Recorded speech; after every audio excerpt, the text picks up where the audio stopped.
ये जीवन सुख दुख का मेला, ये जीवन सुख दुख का मेला, दुनियादारी स्वप्नों का खेला।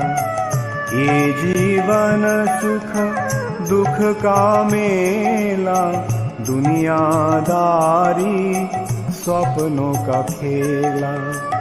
जाना तुझको पड़े अकेला, जाना तुझको पड़े अकेला, भज रे हरि का नाम रे, भज गोविंद भज गोविंद, भज गोविंद का नाम रे।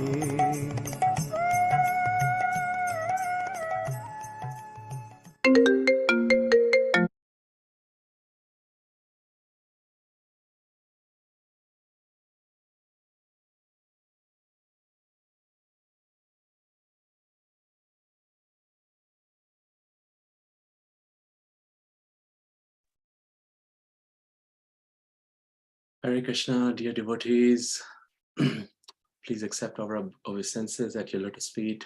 We are very, very grateful for all of you to be here today with us for this very, very special session.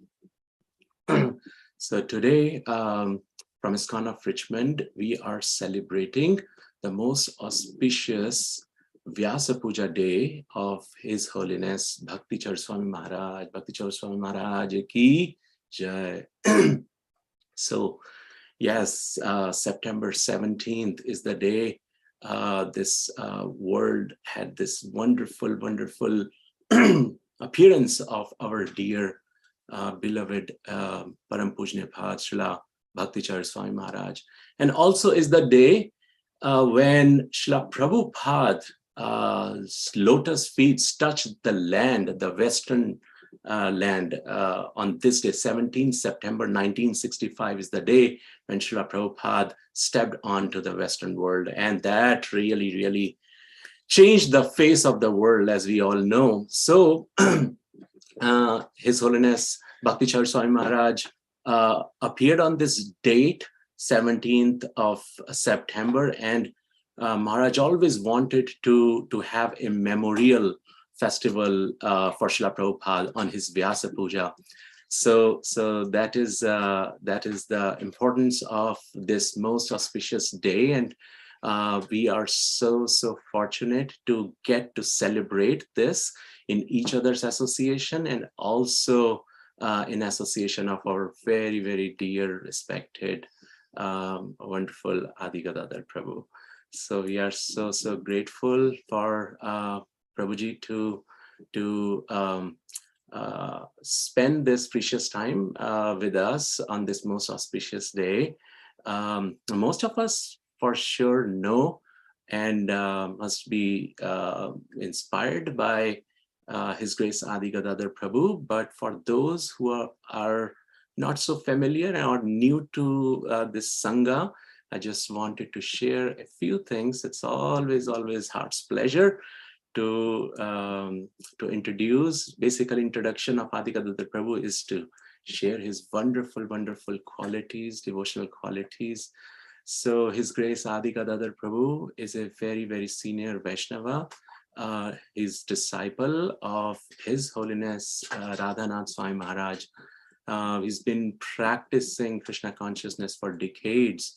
In 90s, he joined Krishna consciousness, and since then he's been so sincerely practicing, and not just practicing, he's sharing this beautiful gift to literally thousands and thousands of devotees all around the world, and transforming hearts.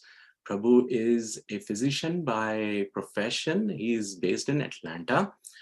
He's also the congregation director over there, having big responsibilities, having beautiful family, and still sharing Krishna Katha day and night for the benefit of all of us. Prabhu is truly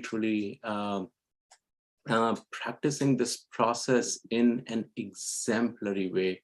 it's really, really inspiring, and have to learn a lot, with his sadhana, chanting of the holy names, and love for the scriptures, diving deep in the scriptures, Vaishnav Seva, Dham, Prema Dham Seva, and so much more. We can't understand our good fortune to hear the glories of His Holiness Bhakti Charu Swami Maharaj from His Grace Adi Gadadhara Prabhu on this most auspicious day. So once again, we are very, very grateful for all the devotees to be here. So without any further ado, we'll hand it over to our dear Adi Gadadhara Prabhu. Hare Krishna Prabhu. Oh, I'm so sorry. 1 second.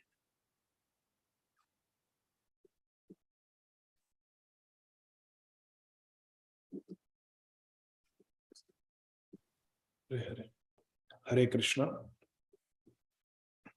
Dear Divyanam Prabhu, please accept my humble obeisances and my respectful obeisances also to all the assembled devotees. Hare Krishna. Krishna knows and Srila Prabhupada knows that I am totally unqualified to even sit here and address all of you. What to speak of speaking the glories of such a exalted, pure-hearted Vaishnava Acharya as Srila Bhakti Charu Swami Maharaj. On the auspicious occasion of Srila Prabhupada's arrival on the North American continent, and also the anniversary of the appearance and arrival of Srila Bhakti Charu Swami Maharaj on this planet. But because my dear friend Divyanam Prabhu has given me this service, I will make a humble attempt. Let us begin by chanting our auspicious invocation prayers, the Mangalacharan. Om Ajnanatirandhasya Jnananjana Shalakaya Chakshurun Militam Yena Tasmai Shri Gurave Namaha. Shri Chaitanya Manobhishtam Sthapitam Yena Bhutale Swayam Rupa Kadamahyam Dadati Swapadantikam Vandeham Shri Guru Shri Yuta Padakamalam Shri Guru Vaishnavamscha Shri Rupam Sagrajatam Sahagana Raghunathanvitam Tam Sajivam Sadvaitam Savadutam Parijana Sahitam Krishna Chaitanya Devam Shri Radha Krishna Padan Sahagana Lalita Shri Vishakhan Vitamscha Nama Om Vishnu Padaya Krishna Prishthaya Bhutale Shrimate Bhakti Charu Swami iti namine. Nama Om Vishnu Padaya Krishna Prishthaya Bhutale Shrimate Bhakti Vedanta Swami iti namine. Namaste Saraswate Deve Gauravani Pracharine Nirvishesha Shunyavadi Paschatya Deshatarine. Vancha kalpatarubhyascha kripa sindhubhya evacha patitanam pavanebhyo vaishnavebhyo namo namaha. Namo mahavadanyaya Krishna prema pradayate Krishnaya Krishna Chaitanya Namne Gaura Tvise Namaha. He Krishna Karuna Sindho Dinabandho Jagatpate Gopesha Gopika Kanta Radha Kanta Namostute, Tapta Kanchana Gaurangi, Radhe Vrindavaneshwari, Vrishabhanu Sute Devi, Pranamami Hari Priye. Jai Shri Krishna Chaitanya Prabhu Nityananda Shri Advaita Gadadhara Shrivasadi Gaur Bhakta Vrinda. Jai Shri Krishna Chaitanya Prabhu Nityananda Shri Advaita Gadadhara Shrivasadi Gaur Bhakta Vrinda. Hare Krishna, Krishna Krishna, Hare Hare, Hare Rama, Rama Rama, Hare Hare. Hare Krishna, Krishna Krishna, Hare Hare, Hare Rama, Rama Rama, Hare Hare. Hare Krishna, Krishna Krishna, Hare Hare, Hare Rama, Rama Rama, Hare Hare. Hare Krishna. So, dear devotees, I would like to begin by reading from Srila Krishnadas Kaviraj Goswami's Sri Chaitanya Charitamrita. This is the Madhya Leela of Sri Chaitanya Charitamrita, chapter number 22, entitled The Process of Devotional Service. Sri Chaitanya Mahaprabhu is instructing his very dear disciple and devotee, our Sambandha Acharya, Srila Sanatana Goswami. Sri Chaitanya Mahaprabhu is giving us the definition of faith, because everything rests upon faith, Shraddha. There are 9 stages in devotional service, in Bhakti. In a devotee's progress toward Krishna's lotus feet, there are 9 phases, 9 stages of evolution of Bhakti in the life of a sadhak.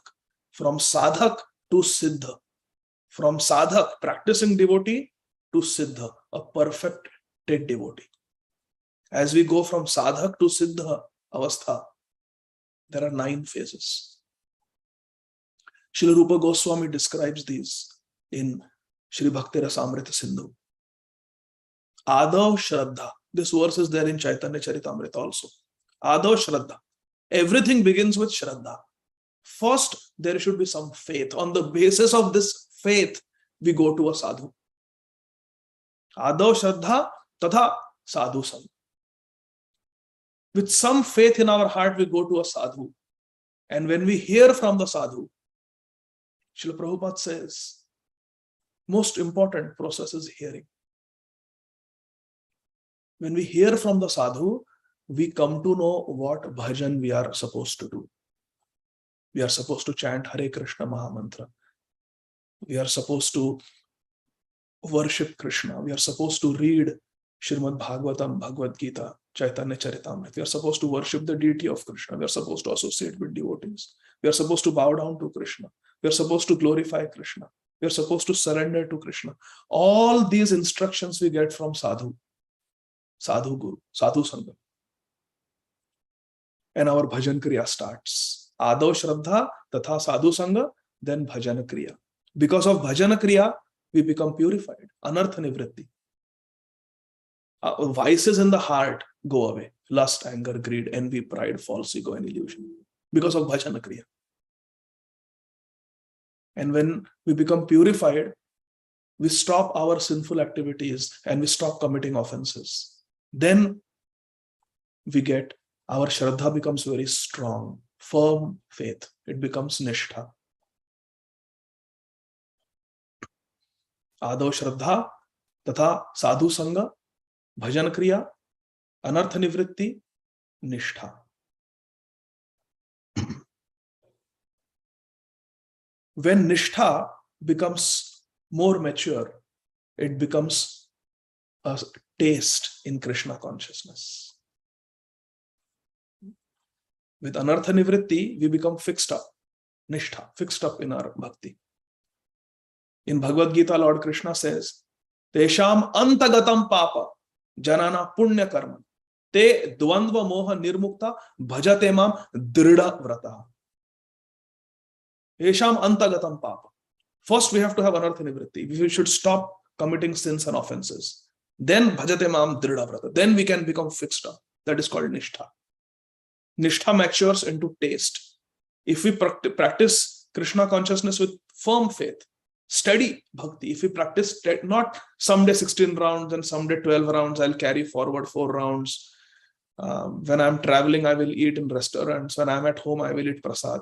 That is not steady bhakti. That is unsteady bhakti. But when nishtha purvak bhakti, when we have steady bhakti, then Krishna gives us taste. Param drishtvā nivartate. We get a higher taste. That is called ruchi. When we experience that taste, then we never fall down. It is said that a devotee who comes to the platform of ruchi starts chanting Shuddha Nam. There are 3 types of Nam. There is Namaprad, offensive chanting. There is Namabhas, offenseless chanting. And there is Shuddha Nam, when we chant for the pleasure of Krishna. Pure name, Shuddha Nam. Shuddha Nam chanting starts from the stage of ruchi.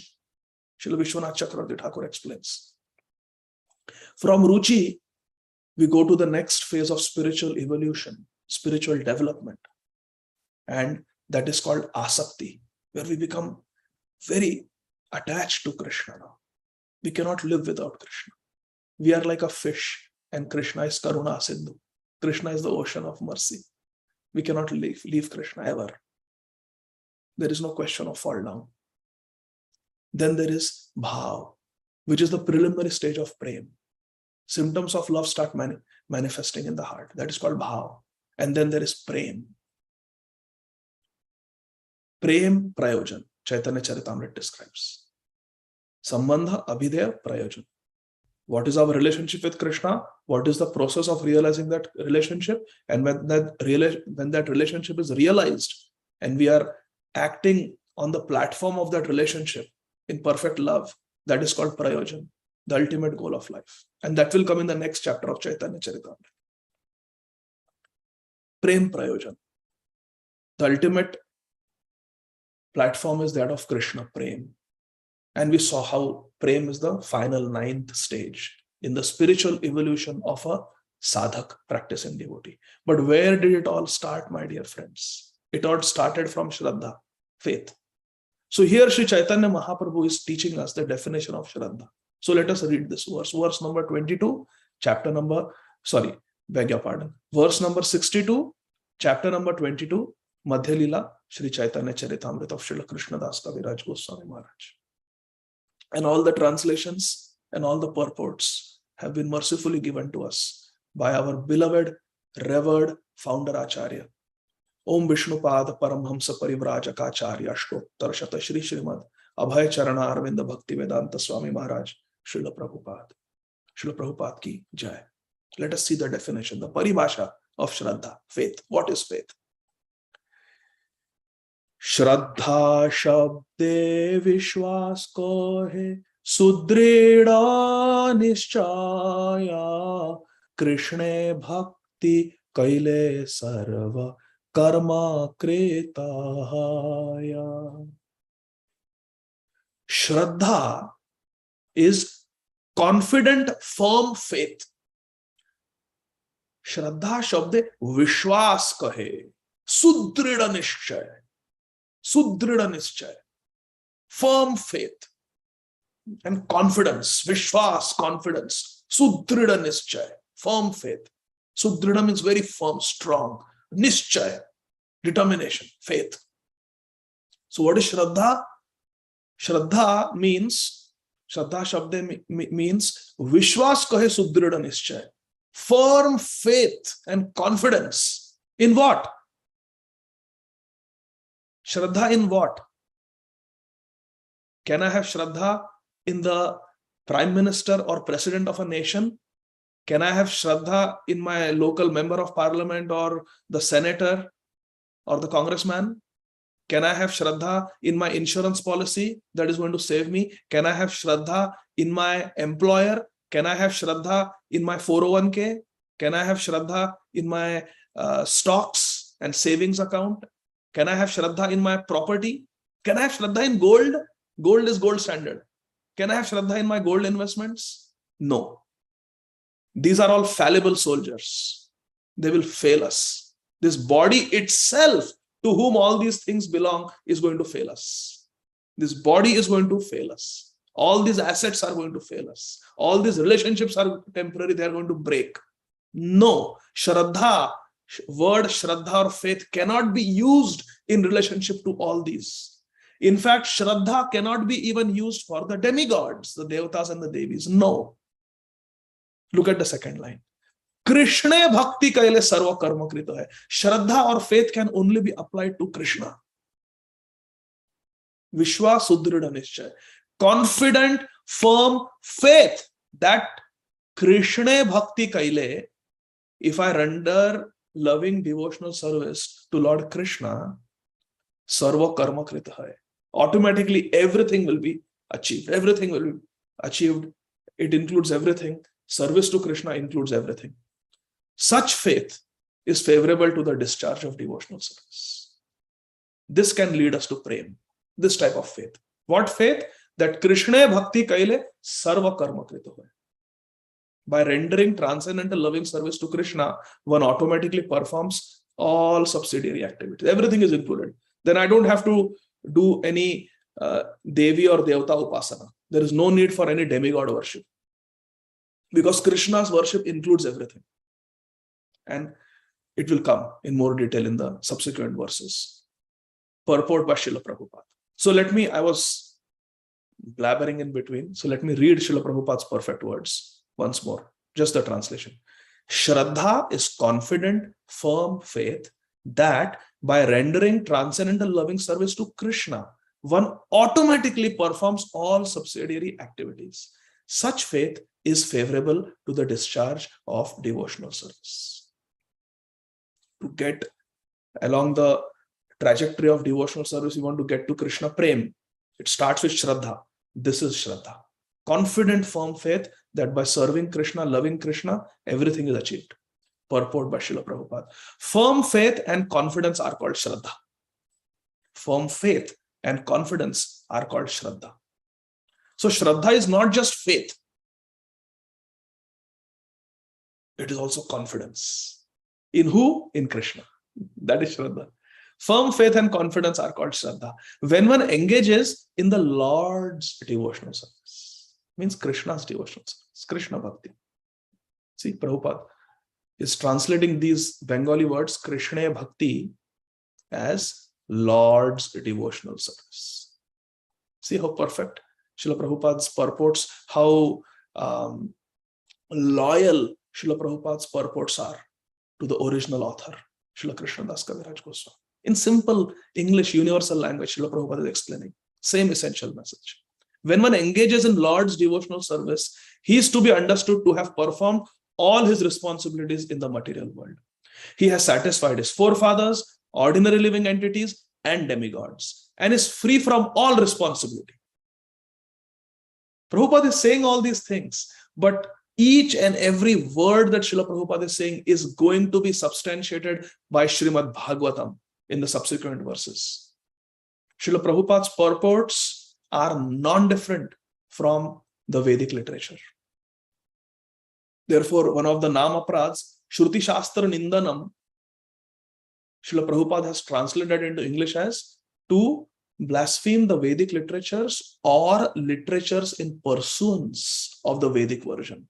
So one should not think that easy journey to other planets or a second chance are not Vedic literatures. That is offensive to think like this. They are Vedic literatures because they are given to us by a pure Acharya, authentic Acharya, Srila Prabhupada, and they are in line with the Vedic teachings.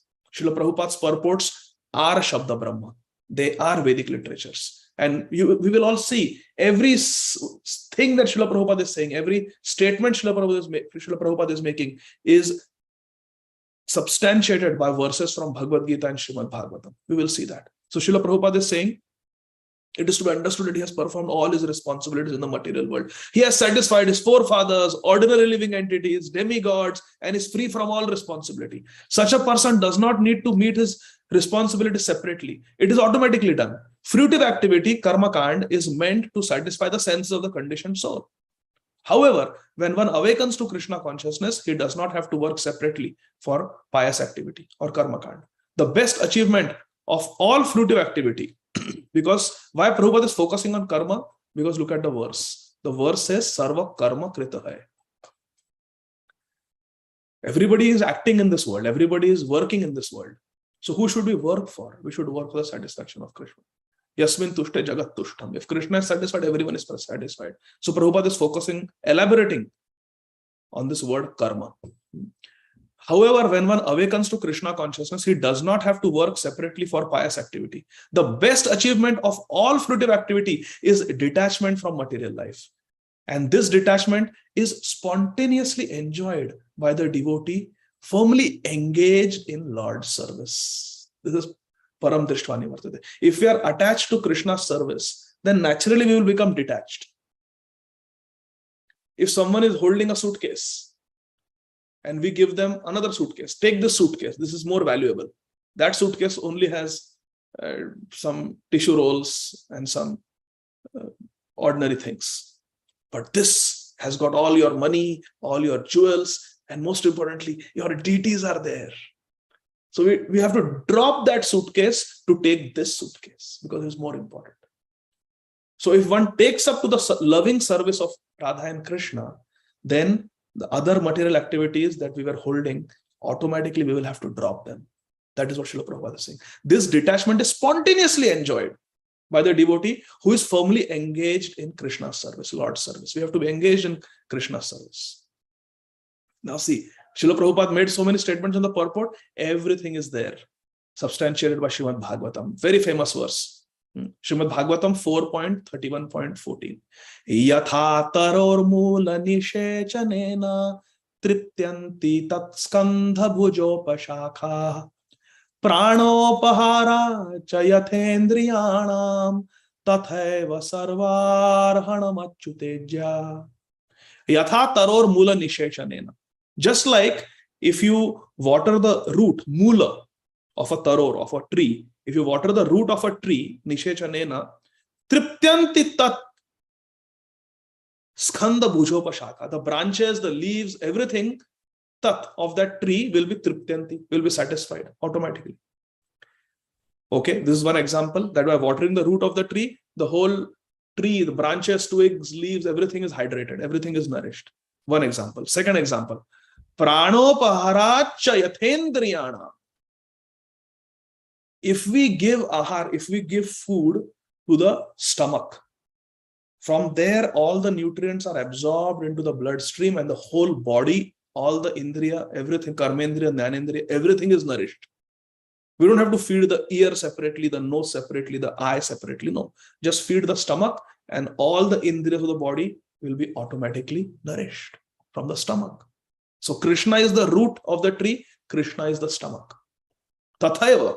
Similarly, sarvarhanam achyuteja. Achyuteja. If you do puja, if you worship Lord Achyut, who is the Supreme Personality of Godhead, then everything is automatically achieved. All the demigods are automatically satisfied. Text 64. Shraddhavana janahaya bhakti adhikari uttama madhyama kanishtha shraddha anusari. So we discussed the definition of shraddha. What is Shraddha? Shraddha is firm faith and confidence that by serving Krishna, I don't have to do anything else. It is the Prema Pumarto Mahan. It is the highest achievement. It is the highest achievement. It is Shreya. Shreya Chandrika. Shreya Kairava Chandrika Vitaranam Vidyavadhu Jivanam. Shri Krishna Sankirtanam. Worshipping Krishna, pleasing Krishna, being engaged in Krishna consciousness is Shreya. It is the highest beneficial activity. So that is Shraddha, having this faith and confidence that Krishna Bhakti Kaila Sarva Karma Krita hai. By serving Krishna, everything is achieved. Now, based on this Shraddha, Shraddhavan Janahaya Bhakti Adhikari. Based on this Shraddha, we get Adhikar, we get eligibility in Bhakti. Shraddhavan Janahaya Bhakti Adhikari. How do we get Adhikar in Bhakti? How do we get eligibility in Bhakti? What is the meaning of Adhikar? Adhikar means when someone meets the requirement of second grade, then that student is promoted to third grade. You meet all the educational requirements of second grade, you go to third grade, you go to fourth grade. You meet all the requirements of fourth grade, you are promoted to fifth grade. That is called Adhikar, eligibility. You become eligible to go to the next grade. Similarly, in Bhakti, how do you progress from Shraddha to Krishna Prem? It is based on maturity. It is based on the strengthening of that Shraddha. Shraddhavan Janahaya Bhakti Adhikari. We get Adhikar, we get eligibility into Bhakti based on our faith. Shraddha. Shraddhavan Janahaya Bhakti Adhikari. What are the gradations? Uttama Madhyama Kanishta. Shraddha Anusari. Shraddha Anusar. Shraddha ke Anusar. According to our faith, according to our Shraddha, we are Kanishta, Madhyam or Uttam. Sri Chaitanya Mahaprabhu is saying this. A faithful devotee is a truly eligible candidate for loving service of the Lord. What is the meaning of loving service of the Lord? Bhakti. See how Prabhupada's English phrases correspond to the original words in the Shastra. Bhakti is loving devotional service. Truly eligible candidate means Adhikari. Adhikari. They have Adhikar. Seva Adhikar diye. Koro Nija Dasi. We pray to Tulsi Maharani. Give me Seva Adhikar to Radha and Krishna. Give me eligibility to worship Radha and Krishna. So Bhakti Adhikari. How do we get Adhikar in Bhakti, in loving devotional service of Krishna? How do we get eligibility? Shraddhavan Jana hai, Shraddha Anusari. According to one's faith. We are divided into Uttam, Madhyam and Kanishta. The word Shraddhavan, faithful, means understanding Krishna to be the Samam Bonam. Srila Prabhupada names the 10th canto of Srimad Bhagavatam as Samam Bonam. The eternal truth and absolute transcendence. Bahunam Janmanamante Jnanavan Mam Prapadyate Vasudeva Sarvamiti. That is Samam Bonam. Vasudeva Sarvamiti. That is the meaning of faith. In the interest of time, I will not be going very much in detail into the translations and the purports, but we did read one translation and purport in full. That should be the standard. We should never sit on the Vyasasana and speak Harikatha without reading Srila Prabhupada's translation and purport in full, or at least depending on the size of the purport. We should never do that. We should never sit and give a Sunday feast class without referring to Prabhupada's books, just speaking what is there in the heart. No, that is not the standard. We speak according to Shastra and Sadhu Guru. Sadhu Guru is Srila Prabhupada, Shastra is Bhagavad Gita, Srimad Bhagavatam, Chaitanya Charitamrita, etc. So we read a verse original from the Shastra, we read Srila Prabhupada's translation and Srila Prabhupada's purport, and then we speak based upon that. So we read this 60-second verse with purport. So it is okay for us, in the interest of time, to not go in detail in the purports. So based on Shraddha, a Bhakti Adhikari, a devotee, is categorized into Uttam, Madhyam, Kanishta. Text 65. So what are the definitions of Kanishta, Madhyam and Uttam? Let us start from the top. Uttam Adhikari. Shastra Yukte Sunipuna Dridha Shraddhaja Uttama Adhikari se Taraye Samsar.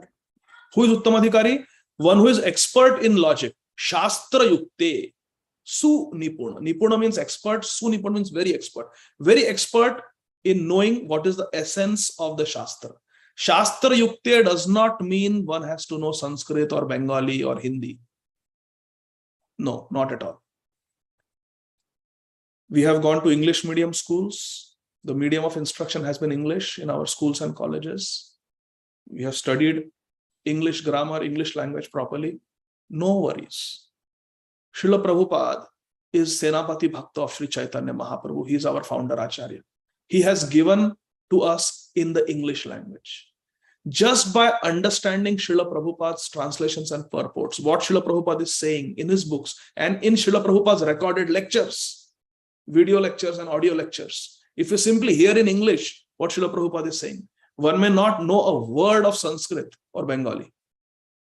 One knows English, just hear Srila Prabhupada in English and read Prabhupada's books in English. If you understand the essence of what is happening, what the scriptures are teaching us, what Srila Prabhupada is teaching us, what we are supposed to do, we understand it and we follow it in our life, that is Shastra Yukta. If one knows Sanskrit, Bengali, very good, no problem. That will help. It will definitely help in the study of scriptures, but it is not essential. One should not think that just because a pure devotee does not know Sanskrit or Hindi or Bengali, that person cannot be an Uttam Adhikari. And to become Uttam Adhikari, one has to quote verses. That is not a necessity. We can have an Acharya like Shri Srimad Gaur Govinda Swami Maharaj, who substantiates every word with a Bengali or Sanskrit quotation very expertly, because he can read in Bengali, read in Oriya, read in Sanskrit, knows the Dev Bhasha, the original languages. So one can be an Acharya like Shri Srimad Gaur Govinda Swami Maharaj, or one can be someone like His Holiness Bhakti Tirtha Swami Maharaj. Both are pure devotees, both are Acharyas. Sripada Ayendra Prabhu also did not know Sanskrit. In fact, when you listen to his Sanskrit, you listen to his Bhagavatam classes recorded at Krishna Balaram Mandir, he will tell, Ram Rai Prabhu, can you please read the Sanskrit? he won't even attempt to read the Sanskrit. And then he would just... So the point I'm trying to make is Sanskrit knowledge, Bengali knowledge, yes, it's helpful in the study of scriptures. It is helpful in memorizing verses, helpful in understanding, helpful in explaining also. But is it necessary? Is it absolutely essential? Is it a prerequisite for getting Krishna? Absolutely no. Absolutely no. You know English? Just listen to Srila Prabhupada's English lectures, read Prabhupada's English translations and purports, and you can get Shastra Yukti. You can know Shastra Yukti. Because Shastra Yukti means to understand the revealed scriptures properly. You should be able to understand, you should be able to explain it nicely in your language. Shastra Yukti Sunipan, very expert in understanding the essence of the scriptures. And Drida Shraddhajar, and one who has firm faith in Krishna. So who is a Uttamadhikari? He has firm faith, Drida Shraddha. He has firm faith in Krishna and he has Shastra Yukti.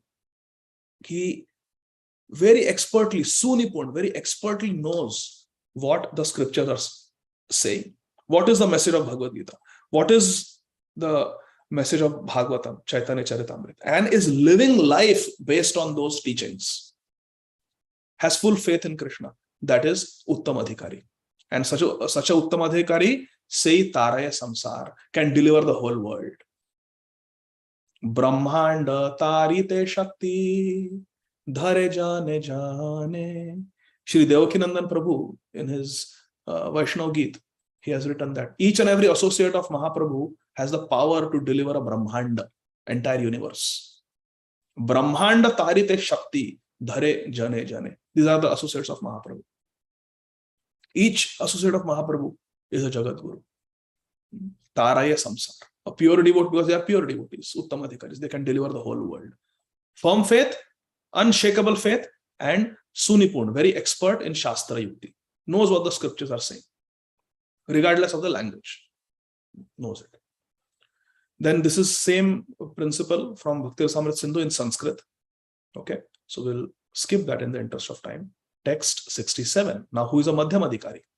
Shastra Yukti nahi jane, Drida Shraddhavan, Madhyama Adhikari se Mahabhagyavan.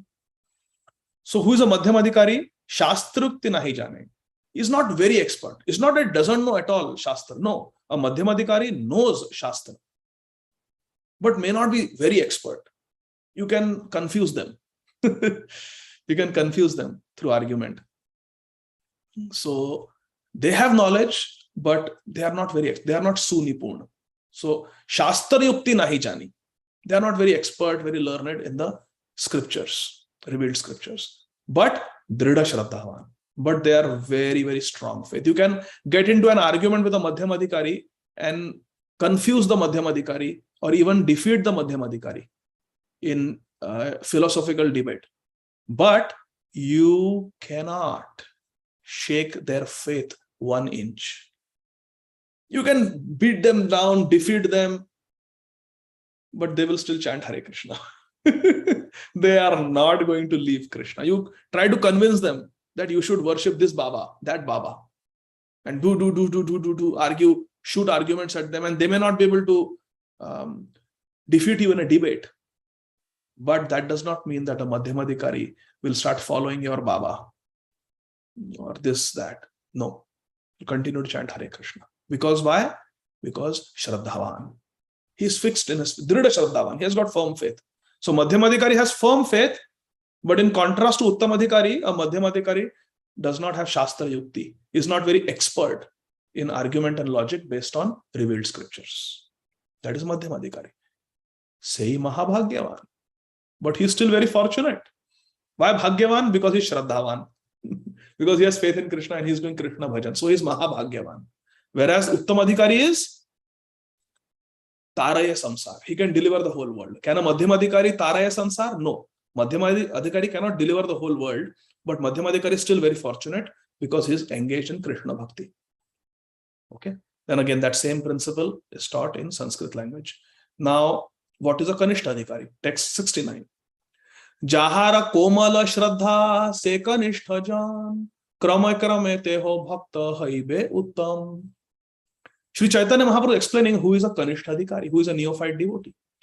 Kanishtha-adhikari is a person who does not have Shastra Yukti naturally, because a Madhyam also does not have Shastra Yukti Sunipun.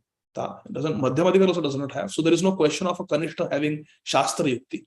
So Kanishtha-adhikari does not have Shastra Yukti, but even the Shraddha, whereas a Madhyamadhikari has Drida Shraddha, very firm, strong faith, a Kanishtha-adhikari has Komal Shraddha. Komal Shraddha. Shraddha is there, but it is weak. It is delicate. It can be destroyed. If a Kanishtha adhikari associates with atheists or anti-theists or even agnostics, it is possible that a Kanishtha adhikari may lose faith because the faith is komal. It is very soft, pliable. It's not drid. It's not strong. It's a weak faith. Jahara komala shraddha se Kanishtha jan. One whose faith is weak is a Kanishtha. But the process of bhakti is so beautiful that krame krame teho bhakta haibe uttam. Bhakti is so beautiful that krame krame, step by step, gradually, he will rise to become uttam adhikari. If he learns what is sharanagati, he will become uttam adhikari. Kandiya kandiya bole amito adhama shikhaye sharanagati koro he uttam. Srila Bhaktivinoda Thakur Mahashaya is saying, if we learn Sharanagati, then even a Kanishtha can become a Uttam. And Bhakti teaches Sharanagati. Sarva Dharman Parityaja Mamekam Sharanagati. Our Shastra, our Acharyas, they are teaching Sharanagati. So a Kanishtha will soon become Uttam if a Kanishtha remains in the association of devotees. If the Kanishtha leaves association of devotees, Kanishtha will fall down. That is the difference between Kanishtha, Madhyam and Uttam. I hope this is clear. Kanishtha adhikari has weak faith, does not have Shastra Yukti, does not have expertise in the revealed scriptures. Madhyam adhikari has very strong faith, but may not be very expert in the revealed scriptures. Does not have Shastra Yukti, but has Sudrida, which has Drida Shraddha, strong faith. And Uttam adhikari has strong faith, Drida Shraddha, and also knows Shastra Yukti, is very, very expert in understanding and explaining the meaning of the revealed scriptures and their essential message. That is Uttam adhikari. Now, same thing is taught again based on the 11th canto verses. Who is a Bhagavatottama, who is a Uttam adhikari, who is a Madhyama, and who is a Kanishtha. or Prakrit Bhakta. These are quotations from the 11th canto. Now, verse 75. After explaining the definitions of Kanishta Adhikari, Madhyama Adhikari, and Uttam Adhikari, and they are all based on their development of faith, Shraddha, and Shastra Yukti. Two criteria, Shraddha and Shastra Yukti. Verse 75. Sarva Mahaguna Gana Vaishnava Sharire Krishna Bhakte Krishnera Guna Sakali Sanchare. Now Sri Chaitanya Mahaprabhu is making a statement that Sarva Mahaguna Gana Vaishnava Sharire. In the body of a Vaishnava, all the great good qualities are present. A Vaishnava is one who has developed all good transcendental qualities. Krishna Bhakte Krishnera Guna Sakala Sanchare. Why? Because all the good qualities of Krishna gradually develop in a Krishna's devotee.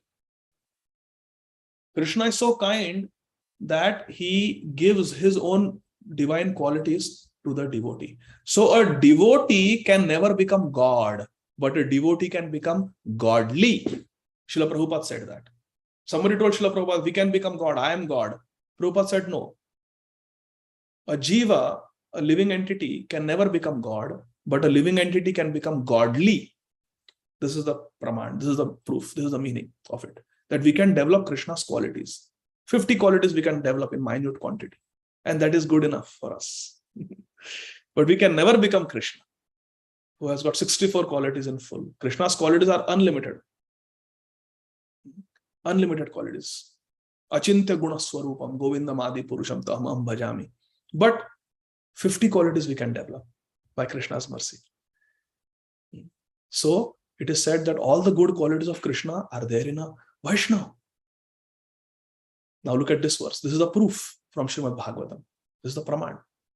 Yasyasti bhaktir bhagavata kinchana sarvair gunais tatra samasate surah harav abhaktasya kuto mahadguna manorathena sati dhavato bahihi. Very beautiful verse. This verse should be memorized. This verse is the proof from Srimad Bhagavatam 5.18.12, where it is said that Yasyasti bhaktir bhagavat akinchana. Those sincere devotees who are engaged in the devotional service of Bhagavan, Krishna, sarvair gunais tatra samasate sura. Sura, all the demigods, whatever good qualities are there, they are present in a devotee. Sarvair gunais tatra samasate, they are present. Okay, then what about somebody who is not a bhakta? Okay, harav abhaktasya, one who is not a hari bhakta, one who is abhakta, non-devotee, kuto mahadguna. What good qualities can be there? What good qualities can be there in a non-devotee? A non-devotee may be very polite. A non-devotee may be very charitable. A non-devotee may be very beautiful. A non-devotee may be very expert in their profession. This is all right. But from a eternity point of view, from a transcendental point of view, from the point of view of the soul, is there any value to these qualities? Is there any value to this mundane charity, to this mundane good manners? Sorry, thank you. Is there any meaning to it from the point of view of transcendence? I'm asking. Laukik point of view, from a day-to-day basis point of view, from a civic point of view, yes, there is value. They are good citizens of the state.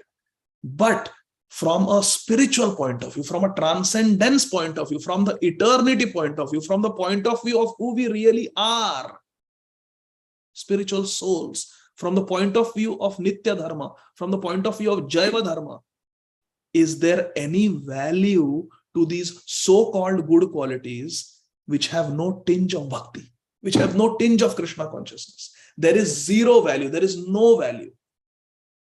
Kuto mahadguna abhaktasya. How can an abhakta, non-devotee, have any mahagun, any real good qualities? Not possible. Why? Manorathena sati dhavato bahi.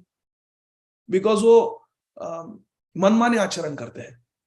They have no good, because they are engaged in mental concoction. All their democracy, capitalism, socialism, communism, veganism, and whatnot, libertarianism, You name it. It is all a mental concoction. It is not based on what Krishna wants us to do. It is independent thinking. Manorathena. Whatever comes in their mind, they come up with some philosophy. Chicken soup for this soul, chicken soup for that soul. This is all concoction. These are all temporary, naimittic dharmas. From the point of view of Nitya Dharma, they have no validity. Therefore, it is said in Srimad Bhagavatam that a devotee has all good qualities, whereas a non-devotee has, from a point of view of eternity, transcendence, there is no good quality in a non-devotee. No matter how polite they are, how charitable they are, how expert they are, how attractive and charming they may be for the world, how many fan followings they have, Bollywood, Hollywood, pop music, this, that, sports, actually they have no good quality. From the point of view of the spirit soul, from the point of view of transcendence, there is no good quality, and therefore we should not associate with them. Asat Sanga Tyag Ei Vaishnava Achar, Mahaprabhu says. It's very important. Siddhanta. Now, text 77. Sei saba guna haya Vaishnava lakshan, saba kaha na jaya kari digdarshan. All these transcendental qualities are the characteristics of pure Vaishnavas, and they cannot be fully explained. But I shall try to point out some of the important qualities. 26 qualities Srila Krishnadas Kaviraj Goswami has mentioned in verses 78, 79, and 80. So question may be asked, you said that Yasyasti Bhaktir Bhagavad Akinchana Sarvair Gunas Tatra Samasate Sura. All the good qualities, godly qualities come in a devotee. Acha, what are these qualities? Can you please tell us? If that is a question, then Kaviraj Goswami is quoting Sri Chaitanya Mahaprabhu saying, Sei Saba Guna Hai Vaishnava Lakshan. These are all Vaishnava Lakshan. These are all characteristics of pure devotees. Saba kaha na jaye. It is not possible to count because Krishna's qualities are unlimited, and therefore a devotee's good qualities are also unlimited. Saba kaha na jaye. I cannot say all of them. Kari digdarshan, but I'll give you a hint. I'll point out some important qualities. Here are 26 qualities. Hari Bol. Text 78 and 80.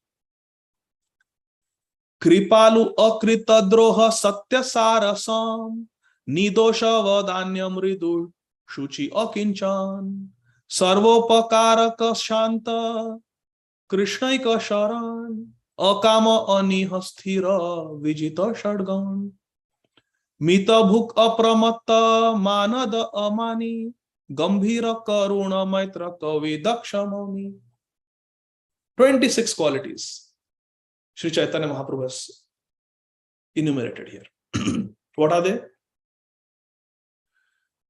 Devotees of Krishna, they are always merciful. They are always merciful. Kripalu. This is the first quality, Kripalu. They are always merciful.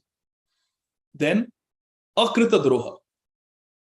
They don't become anybody's enemy. In other words, they are very humble. They don't take enmity towards anybody. Drohi nahi bante kisi ke. Akrit droha. They are humble, meek. Satya sar. They are always very truthful. Always truthful. Satya sar. Sama. And they are equal to all. And they are equal in the dualities of life. Nidosha. They are faultless. Look at the translation and look at the verse. Nidosh. They are faultless. Vadanya. They are magnanimous. Because Mahaprabhu is magnanimous. Namo Maha Vadanyaya. Mahaprabhu Bhaktagana also. Mahaprabhu's devotees also. Vadanya. Magnanimous. Magnanimous. Mridu. They are very mild and sweet. Shuchi. They are very clean. Akinchan. They have no material possessions. In the material world, people are proud of material possessions. I've got a yacht. I've got a holiday home. What do you call a vacation home? Rental property. I have got this. I have got that. I've got a Tesla. A friend of mine was telling me recently, Abhay, I have achieved everything that I always wanted to achieve. I come from a poor country. I came to this country to live the American dream. Abhay, I got a 6-bedroom, 3-car garage, brand new custom built home, man, in a very good school district in East Cobb. I've got Tesla. I've got 2 kids. I'm living the American dream, he was telling me. He specifically emphasized on the Tesla. That's why I mean. So people gauge their success in this world based on material acquisitions, material assets. But who is a devotee? Akinchan.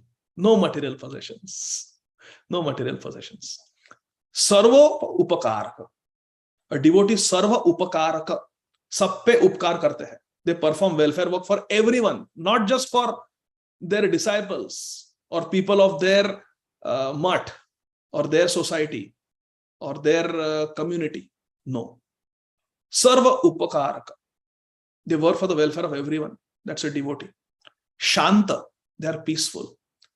Krishnaika Sharanam. And they are completely surrendered to Krishna only. Krishna Eka Sharanam. Only to Krishna. One pointed. Ananyas Chintayantu Mam. Sarvadharan Pariteja Mam Ekam Sharanam Raja. Only to me.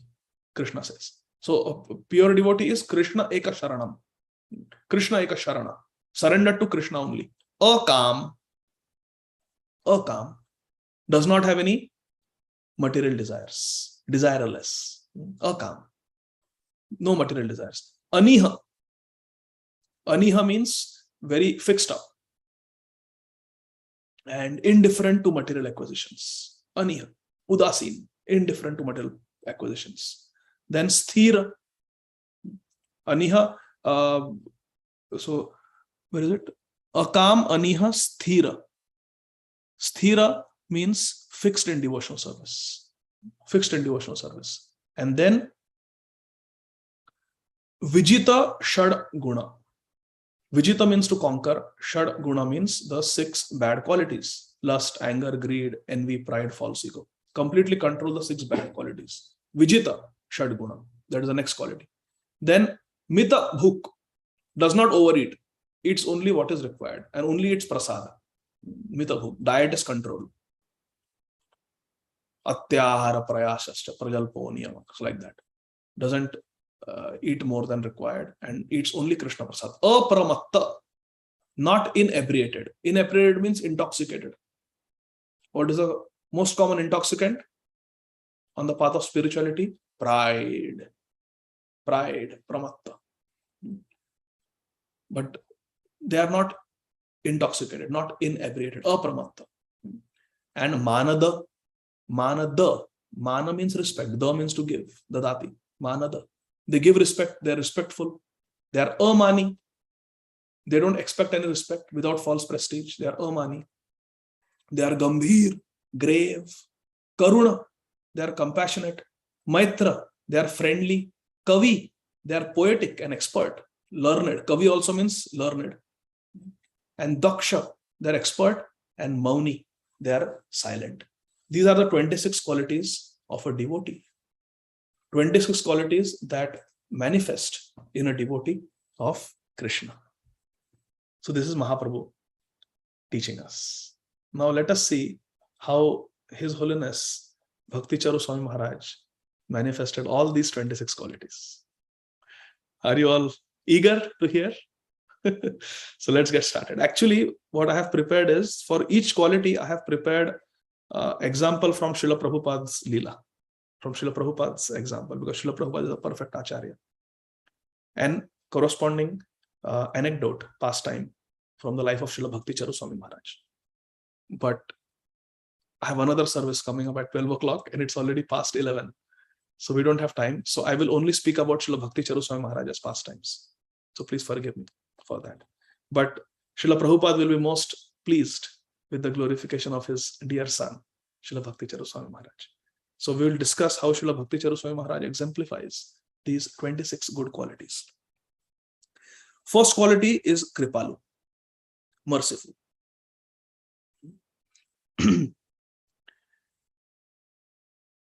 I was listening to a lecture of His Grace Radhesham Prabhu from NVCC, Pune. And Radhesham Prabhu was saying that he had visited Ujjain temple, which is a very wonderful project developed by His Holiness Bhakti Charu Swami Maharaj. So Radhesham Prabhu went there and he was supposed to leave one morning. So he had to take a train back to Pune from Ujjain. And he had a desire to meet Srila Bhakti Charu Swami Maharaj and get personal time with Maharaj. He wanted to ask some questions. So he made an appointment. And Srila Bhakti Charu Maharaj said, yeah, before you go to the railway station, before you board your train, you come and meet me in my room and we'll sit down for a few minutes and we'll talk. I'll give you personal time. I want to see all of you, so I'm going to change the view to gallery. Okay, thank you. So Srila Bhakti Charu Maharaj said, you come to my room and we'll spend some time. So at the appointed time, Radhesham Prabhu went to the room of Srila Bhakti Charu Swami Maharaj. And Srila Bhakti Charu Swami Maharaj had gone to take snan. I think Maharaj had taken a morning walk, and the devotee is very clean. After morning walk, there is some perspiration. So Maharaj went to take a snan, bath. So Radhesham Prabhu comes, and Radhesham Prabhu is on time crunch. He has to leave. So he comes, and then the leading disciple of Srila Bhakti Charu Swami Maharaj, His Holiness Bhakti Prem Swami Maharaj, he was there. And he told Radhesham Prabhu, they are very good friends. So His Holiness Bhakti Prem Maharaj told Radhesham Prabhu that Guru Maharaj is taking snan. So I don't know what to tell you. So Radhesham Prabhu said, okay, I have to go pack my bags and I have to do few things, and then I have to leave for the railway station. So then maybe I'll try to meet Maharaj during some other visit, or when Maharaj comes to Pune, I'll meet him there. So I'll take your leave. So Bhakti Prem Maharaj said, okay. So Radhesham Prabhu offered his obeisances in the direction of Srila Bhakti Charu Maharaj towards the bathroom. He offered his obeisances, got up, and he went to pack his bags. And then whatever little few things he had to make a few phone calls. And then he took his bag and came down to the car that Srila Bhakti Charu Swami Maharaj had arranged for Radhesham Prabhu to give him a ride from the Ujjain temple to the railway station. Radhesham Prabhu goes, puts his bag and jumps into the back seat of the car. And lo and behold, next to him sitting is His Holiness Bhakti Charu Swami Maharaj. So Radhesham Prabhu was shocked. Maharaj, you are sitting in the car. Said, yes, I was waiting for you. Said, how come, Maharaj? Said, you came to meet me, but I was having a snan. And then I thought you wanted to speak to me, so I have to give you time. So the railway station is around half an hour drive. So we have good half an hour. Both of us can talk. I will come with you to the railway station. Srila Bhakti Charu Swami Maharaj, the personal secretary and personal cook of Srila Prabhupada, who received sannyas diksha from Srila Prabhupada, is accompanying Radhesham Prabhu, simple brahmachari, to the railway station because he had promised we will spend some time together. This is called kripa. So kripalu. Aisa nahi ki I am a sannyasi, you are just a brahmachari. When I took initiation from Srila Prabhupada, you were probably in your mother's womb. No. You wanted to meet me? I will extend myself. I'll come with you to the railway. Even though I don't have any work in the near the railway station, I'll come with you.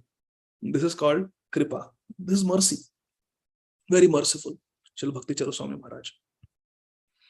Second quality is sthir.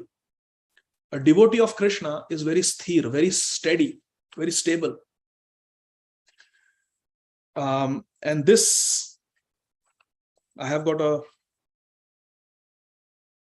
example from the broader ISKCON society and also a personal example. So many challenges came. Those of us who have been in ISKCON for some time know. Whenever an acharya leaves, there is difficulty in the institution of the acharya. And this is natural. Why it is natural? Because it is the acharya who is holding the institution. The acharya is the single pillar holding the institution. When the acharya leaves, there is going to be some disturbance. Happened when Srila Bhakti Siddhanta Saraswati Thakur disappeared. Happened when Srila Prabhupada disappeared. Happened when Srila Gaur Govind Maharaj disappeared. Whenever an acharya leaves, there is disturbance. It is natural. When Srila Prabhupada left, so many, more than 5,000 disciples, tens and thousands of well-wishers, devotees, 108 temples. And now there is no acharya. The founder acharya had left. Fortunately, the followers of Srila Prabhupada obeyed Srila Prabhupada's orders, and they had the GBC already formed under Srila Prabhupada's guidance in 1975, and GBC continued to oversee all the management of the International Society for Krishna Consciousness, ISKCON. Still, there were so many problems. Devotees who had difficulty in their practice of Krishna consciousness. There were lawsuits, there were problems in the Gurukul, there were people who misunderstood certain letter of Srila Prabhupada, and they started saying that Prabhupada is the last initiating Guru in the Parampara. In this way, there were many challenges that came after Srila Prabhupada left. But His Holiness Bhakti Charu Swami Maharaj, along with several of his god brothers and god sisters, is an example of sthirata, steadiness. They held the dhara of the parampara. Otherwise, what will happen to the parampara? It's a great responsibility. Srila Prabhupada is an acharya, and the parampara continues from acharya to acharya to acharya. Parampara doesn't continue acharya to madhyam adhikari or acharya to a kanishta adhikari. Parampara will break if there is no uttam adhikari. But Srila Bhakti Charu Swami Maharaj and his god brothers and god sisters, they have continued the dhara. They maintained that dhara. Never there was any problem, because they held on to the parampara dhara with their purity, with their steadiness, sthirata. I have a personal experience also of the quality called sthira, steadiness. Srila Bhakti Charu Swami Maharaj, fixed, sthir. In the year 2015, Srila Bhakti Charu Swami Maharaj, in the month of Kartik, was coming to Atlanta. And somehow in 2015, in Kartik, most of the leading devotees from Atlanta, senior devotees, they went to Vrindavan for Kartik, or Mayapur for Kartik. And very few devotees were there. 2015. And Maharaj was landing in the evening. He was taking a long flight somewhere from India. He was coming and he was landing in the evening. And Maharaj had respiratory infection. He had cold, cough, fever when he started from India. And you can only imagine, on the flight, there was nothing. Maharaj practically fasted throughout the flight, just kept chanting. Month of Kartik, he did not want to eat any outside food. He didn't have much appetite. He was very weak. He comes and he just wants to go to the temple and take a rest. Maharaj always stayed in the temple, being a sannyasi. But Maharaj had also promised that when he lands in Atlanta, he would come to our home. He'll come to our ashram and accept prasadam and then go to the temple. So the airport is here, south. Temple is little north of the airport, and our house is way north. So for Maharaj, he lands at the airport, he has to go way north and then come back south to the temple. So it was not on the way, it was inconvenient. But we had cooked for Maharaj.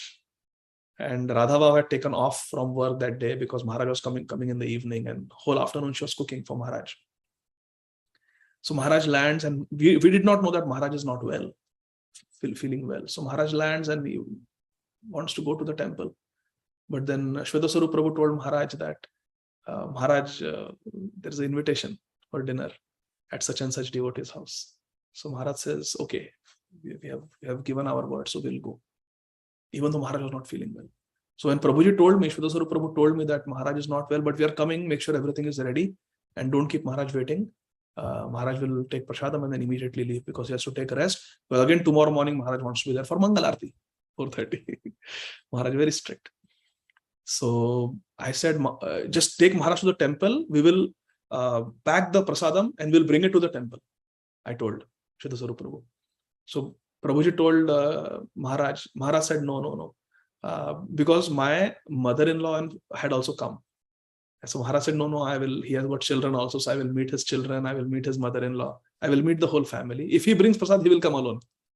So I will come and I will meet the whole family. And also I want to sing Damodar Ashtakam in their house.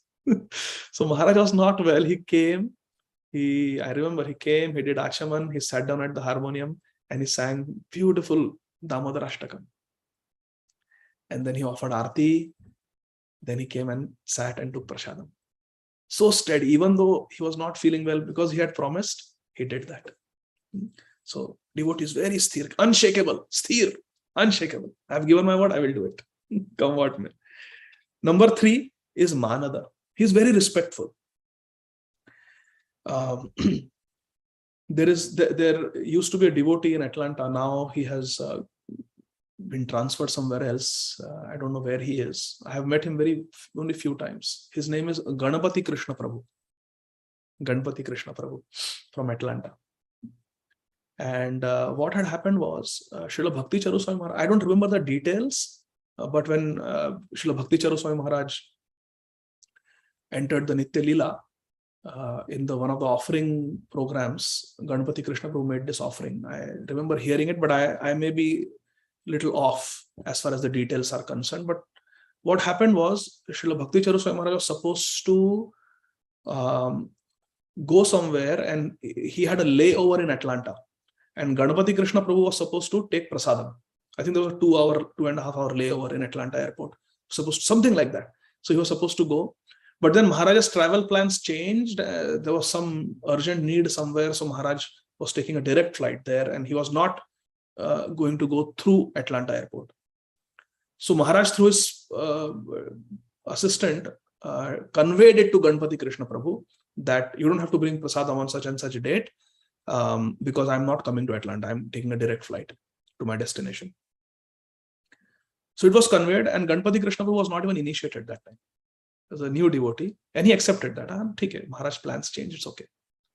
And suddenly he was surprised, his phone rang. He answered, said Hare Krishna, and said, Hare Krishna, this is Bhakti Charu Swami. It was Bhakti Charu Swami Maharaj.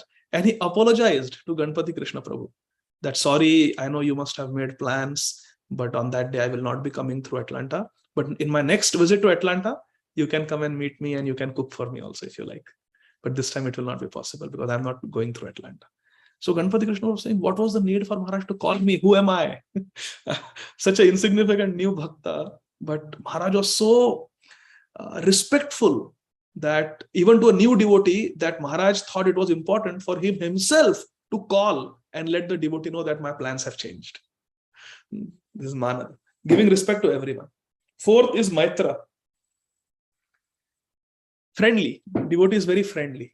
Now, Srila Bhakti Charu Swami Maharaj, when he took sannyas from Srila Prabhupada in 1976, I don't even know what I was doing in my previous life. This life started in 1980. So I was not even born. I was in the last 4 years of my previous birth, eating meat, breaking the regulative principles. Or maybe I was an animal. I don't know. So senior, Srila Bhakti Charu Swami Maharaj is. And in 2019, just 1 year before Maharaj entered Nitya Leela, in 2019, Srila Bhakti Charu Swami Maharaj came to Atlanta. It was, Maharaj came twice, I believe. He came for Janmashtami in August, and before that he came in June for the Rath Yatra also. And both the times Maharaj accepted invitation and came home. And Maharaj liked the way Radha Bhav makes pizza and mango cheesecake. So Maharaj came during the Rath Yatra time, came home, and he really liked the pizza. And Maharaj was a very expert cook. Srila Bhakti Charu Swami Maharaj, personally trained by Srila Prabhupada. Mother Jamuna Devi, Bhakti Charu Swami Maharaj, these were devotees. They were personally trained by Srila Prabhupada. They were very expert cooks. So Srila Bhakti Charu Maharaj, he said that he really liked the cooking of Radha Bhav. And he said, I will come again when I come during Janmashtami. And when he came, Ajay Govind Prabhu had come all the way from North Carolina also that time, during one of those trips. And there were other devotees also. And Maharaj sat down after Prasadam, and Maharaj looked at me and Radha Bhav and asked, does Srila Radhanath Swami Maharaj ever come to Atlanta? So we became very morose. We said, no, Maharaj doesn't come. But then I said, but Maharaj, you have come, and you coming here is non-different from my Guru Maharaj coming, because there is no difference between you and my Gurudev. So Srila Bhakti Charu Maharaj, he looked down and he said, I promise you that I will someday bring Srila Radhanath Swami Maharaj to Atlanta. This is 2019. And therefore, I still have confidence. I have Shraddha. And because Srila Bhakti Charu Swami Maharaj said like that, Maharaj will come someday to Atlanta. But Maharaj said that almost like a friend. This is Maitra. So friendly. He knew what is in our hearts, and that it is something that gives pain to our heart that our Guru Maharaj never comes to Atlanta. And Maharaj asked, and like a friend, Maharaj said, okay, don't worry, Maharaj, I will bring Maharaj. He said that. I felt so touched. I said, Maharaj, it's not necessary. You have come, and it is like Maharaj has come. So I'm very happy that you came. But in a very friendly way, Maitra, in a very friendly way, he said, no, don't worry, I will bring Maharaj to Atlanta. I will ask him to come. And then he looked at Radha and he said, I will even tell Maharaj that he should come and accept prasadam cooked by you. Because you cook very nicely. I want Radhanath Swami also to taste, like that Maharaj said. It was very touching. Fifth quality is Sarva Upakaraka. Does upkar on everyone, benefits everyone. The pure devotee. And Srila Bhakti Charu Swami Maharaj made the mission of his life the instructions given to him by Srila Prabhupada. Guru Mukha Padma Vakya Chitete Koriya Aikya. Arana Kariho Mana Asha. Srila Prabhupada gave Srila Bhakti Charu Swami Maharaj a very important mission. Said that all the books that I have written, you should translate them into Bengali. And Srila Bhakti Charu Swami Maharaj, again, this also goes back to the quality of sthira, steadiness.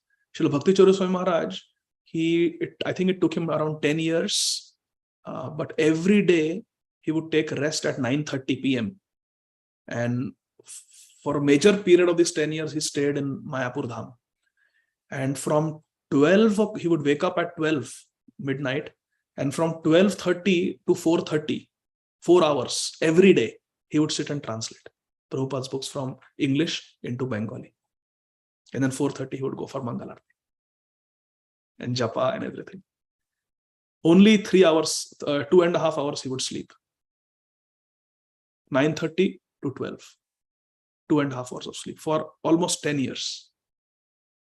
That's how this world has got all the Bengali translations of Prabhupada's books. Sarva Upakarakaha. And not that I'm translating so I will reduce my other services. No, he was a guru. He was a GBC. He was traveling and preaching also, but mainly based in Mayapur. But wherever he went, he kept the schedule. So once Godbrother asked Srila Bhakti Charu Swami Maharaj that why you are so austere, sleep only 2.5 hours, and you are translating this with such vigor. So Srila Bhakti Charu Swami Maharaj says, I feel very close to Prabhupada when I do this service, because Prabhupada also kept awake at night. Prabhupada also translated at night. And when I follow in Prabhupada's footsteps, it is Mahajanoyana Gatha Sapanda. I feel close to Prabhupada when I'm awake at night translating. I remember how Prabhupada used to translate. Even on his, I hate to use the word deathbed, but even in Krishna Balram Mandir in November 1977, Srila Prabhupada, you can see Srila Jayadvat Swami Maharaj holding the dictaphone to Srila Prabhupada's lotus mouth, and Prabhupada is dictating purports and translation of the 13th chapter of the 10th canto of Srimad Bhagavatam. Srila Bhakti Charu Maharaj said, I want to follow in Prabhupada's footsteps. So I also translate at night. No disturbance is there, and I can concentrate. It's my service to Prabhupada. So that is Sarva Upakaraka. By giving this world books and traveling, initiating devotees, giving them shelter, giving them inspiration. Sarva Upakaraka. And actually, it is said that Aradhyo Bhagavan Vraje Shatanayas Tadhama Vrindavanam Ramya Kachidupasana Vrajavadhu Vargenaya Kalpita Shrimad Bhagavatam Pramanamamalam Prema Pumarto Mahan Shri Chaitanya Mahaprabhor Matamidam Tatradara Napara. Aradhya Bhagwan Vrajesha Tanayas. The most worshipable personality is Vrajendra Nandan Krishna, Krishna of Vrindavan, Tad Dhama Vrindavan, and he should be worshipped in the mood of Vrindavan, Vraj Bhakti. Ramya Kajid Upasana Vrajavadhu. The most pleasing, Ramya, the most pleasing type of worship of Krishna is that performed by the Vrajavadhus, the young damsels of Vraj, the Vraja Gopis. This is the Siddhanta. And what is the statement of the gopis? The greatest devotees are the gopis. And what are the gopis saying? The gopis are saying, Tava kathamritam tapta jivanam kavibhiriditam kalmashapaham shravana mangalam shrimadatam Bhuvi grinanti ye bhurida jana. The gopis are saying that Tava Kathamritam, Krishna Kathamritam is the Amrit, the life-giving nectar for Tapta Jivanam, for people who are suffering in this material world. And Tava Kathamritam Tapta Jivanam. What is the next line? Tava Kathamritam Tapta Jivanam Kavibhir Iditam. The Kavis, the expert transcendentalists, they have Kavibhir Iditam, they have written Krishna Katha. Kavis like Shukdeva Goswami and Vyasdev, they have written this Krishna Katha. Tava Kathamritam Tapta Jivanam Kavibhiriditam Kalamashapaham. And when we read this Krishna Katha written by these Kavi Bhaktas, Rasika Vaishnavas, then Kalmashapaham. Then all the Kalmash, all the problems of this material existence are destroyed. Tava Kathamritam Tapta Jivanam Kavibhiriditam Kalamashapaham Shravana Mangalam. To hear this Krishna Katha brings all auspiciousness in the life of the Baddha Jivas. Shravana Mangalam Shrimadatam. Shri, all the good fortune comes in the life.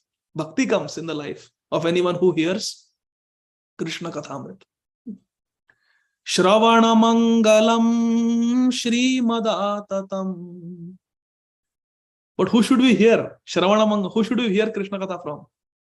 Bhuvi Grinantiye. Those traveling preachers who are walking on the surface of this planet speaking Krishna Kathamrit. Shravana Mangalam, by hearing Krishna Katha from them, our lives becomes auspicious. Shrimad, and we get bhakti. Bhuvi Grinantiye Bhurida Jana. Those traveling preachers like Srila Prabhupada who give Krishna Katha to the whole world, they are Bhurida Jana. They are most magnanimous, most merciful. And Srila Bhakti Charu Swami Maharaj, being an ideal disciple of Srila Prabhupada, he followed in the footsteps of Srila Prabhupada. He also traveled all over the world. I have met disciples of Srila Bhakti Charu Swami Maharaj from Australia, from South Africa, from Europe, from America, from India, everywhere. He is also Bhuvi Grinantiye Bhurida Jana. And who in this world has made this verse of Gopi Geet famous? It is Srila Bhakti Charu Swami Maharaj. It is Srila Bhakti Charu Swami Maharaj. Tava Kathamritam Tapta Jivanam Kavibhiriditam Kalamashapaham Shravana Mangalam Shrimadatam Bhuvi Grinantiye Bhurida Jana. Srila Bhakti Charu Maharaj made this Gopi Geet famous. Can you imagine how empowered Srila Bhakti Charu Maharaj is to spread the Vani of Radharani, to spread the Vani of the Gopis all over the world? Can it be done by anyone who is not a recipient of Radharani's mercy? Only one who is a recipient of Radharani's mercy can have the Shakti to transmit and spread the message of the Gopis all over the world. Who is the duty? The who is the messenger of the gopis? It is the Manjaris. The gopis, Radharani speak, and Radharani's messages are transmitted all over Vraj by the Manjaris. That is their seva.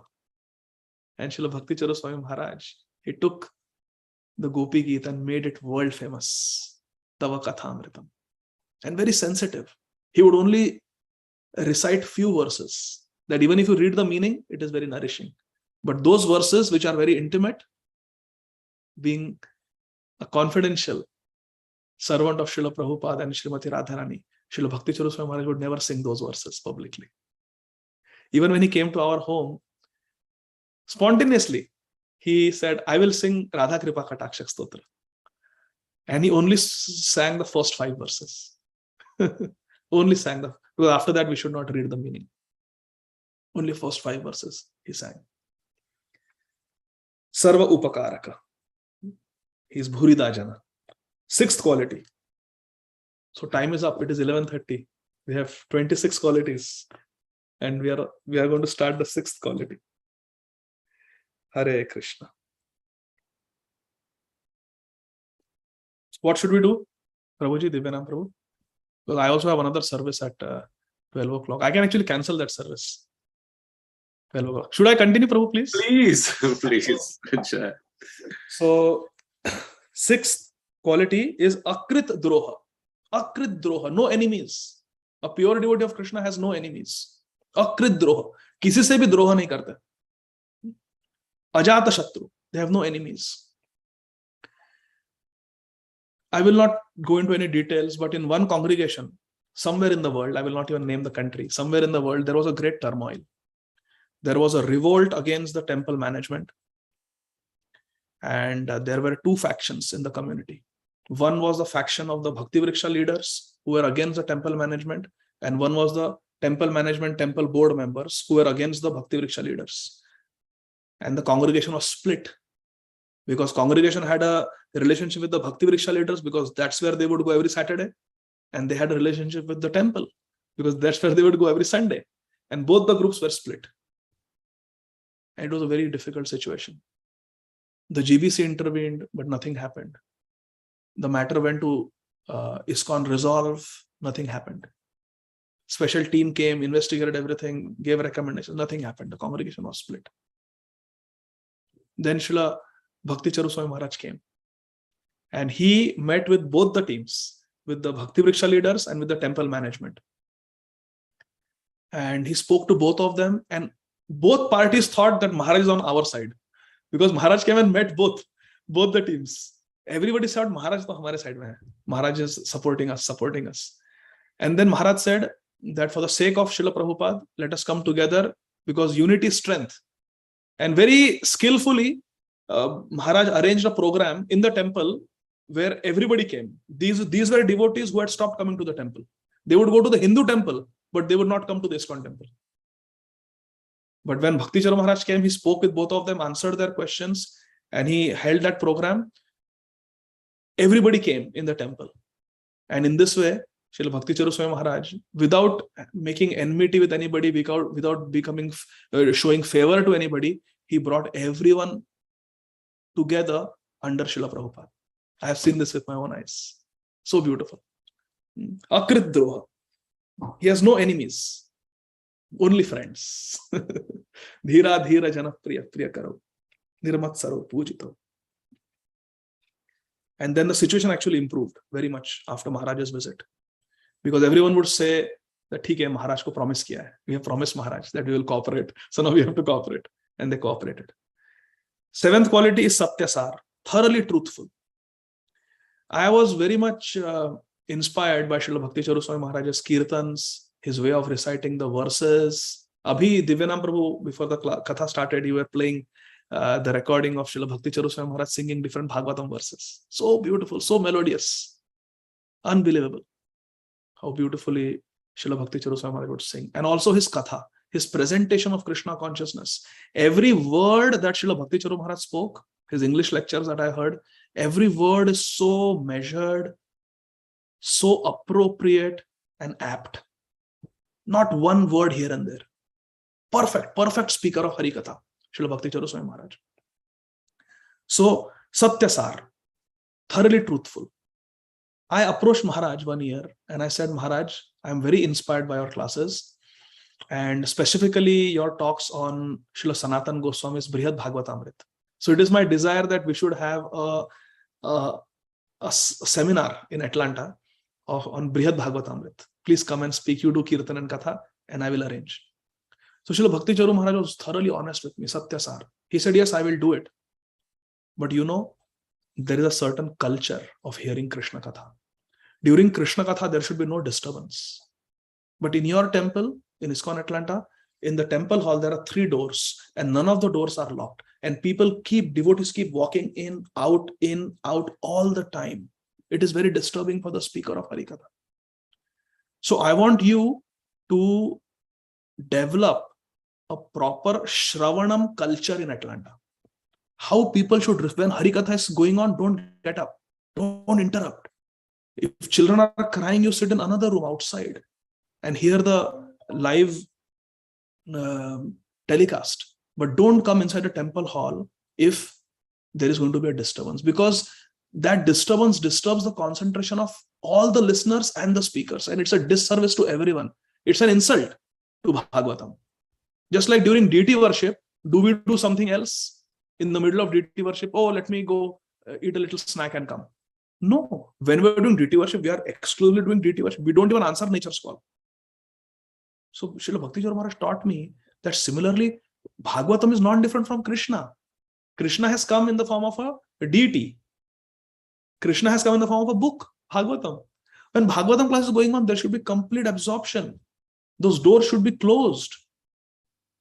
And in your temple, it is not possible. I know that, Maharaj said. So I will do Brihad Bhagavatamrit seminar, but you must arrange it in an auditorium outside. And devotees should register and then they should come. We'll keep it free. But if you name it seminar, you use words like auditorium, seminar, reservation, and registration, then devotees take it seriously. They come and they will sit and hear. So he taught me this so he was very truthful with me, Satyasar, very truthful. I will do it, but your culture is not good in your temple. People don't know how to hear properly. So much disturbance is there. Kids are wailing. People are walking here and there, entering. Anybody opens the door and enters in the middle of Katha, everybody looks at who came, who left. So everybody's just doing this. There are 3 doors in 3 directions, he said. You keep the doors locked and you teach the congregation devotees that Bhagavatam has to be respected. When Katha is going on, no disturbance. So that is something I learned. He was very honest with me. Quality number 8.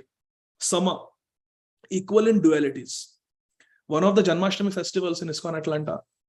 Now see, most of my interactions with Srila Bhakti Charu Maharaj have been in Radha Gopinath Mandir, in Mayapur temple, and in ISKCON Atlanta. So I will be speaking from them. So in one of the Janmashtami celebrations in ISKCON Atlanta, we wanted to have a cultural event also. So we requested Srila Bhakti Charu Maharaj if he could give some ideas. So Maharaj knows Mataji, who is a classical dancer, and she only dances portraying Krishna Leela. Classical, I forgot which classical dance it is. It is not Bharatnatyam or Kathak. It is something you stand on a pot or something. You stand on something and you dance. Anybody knows what is it called? It's a classical dance.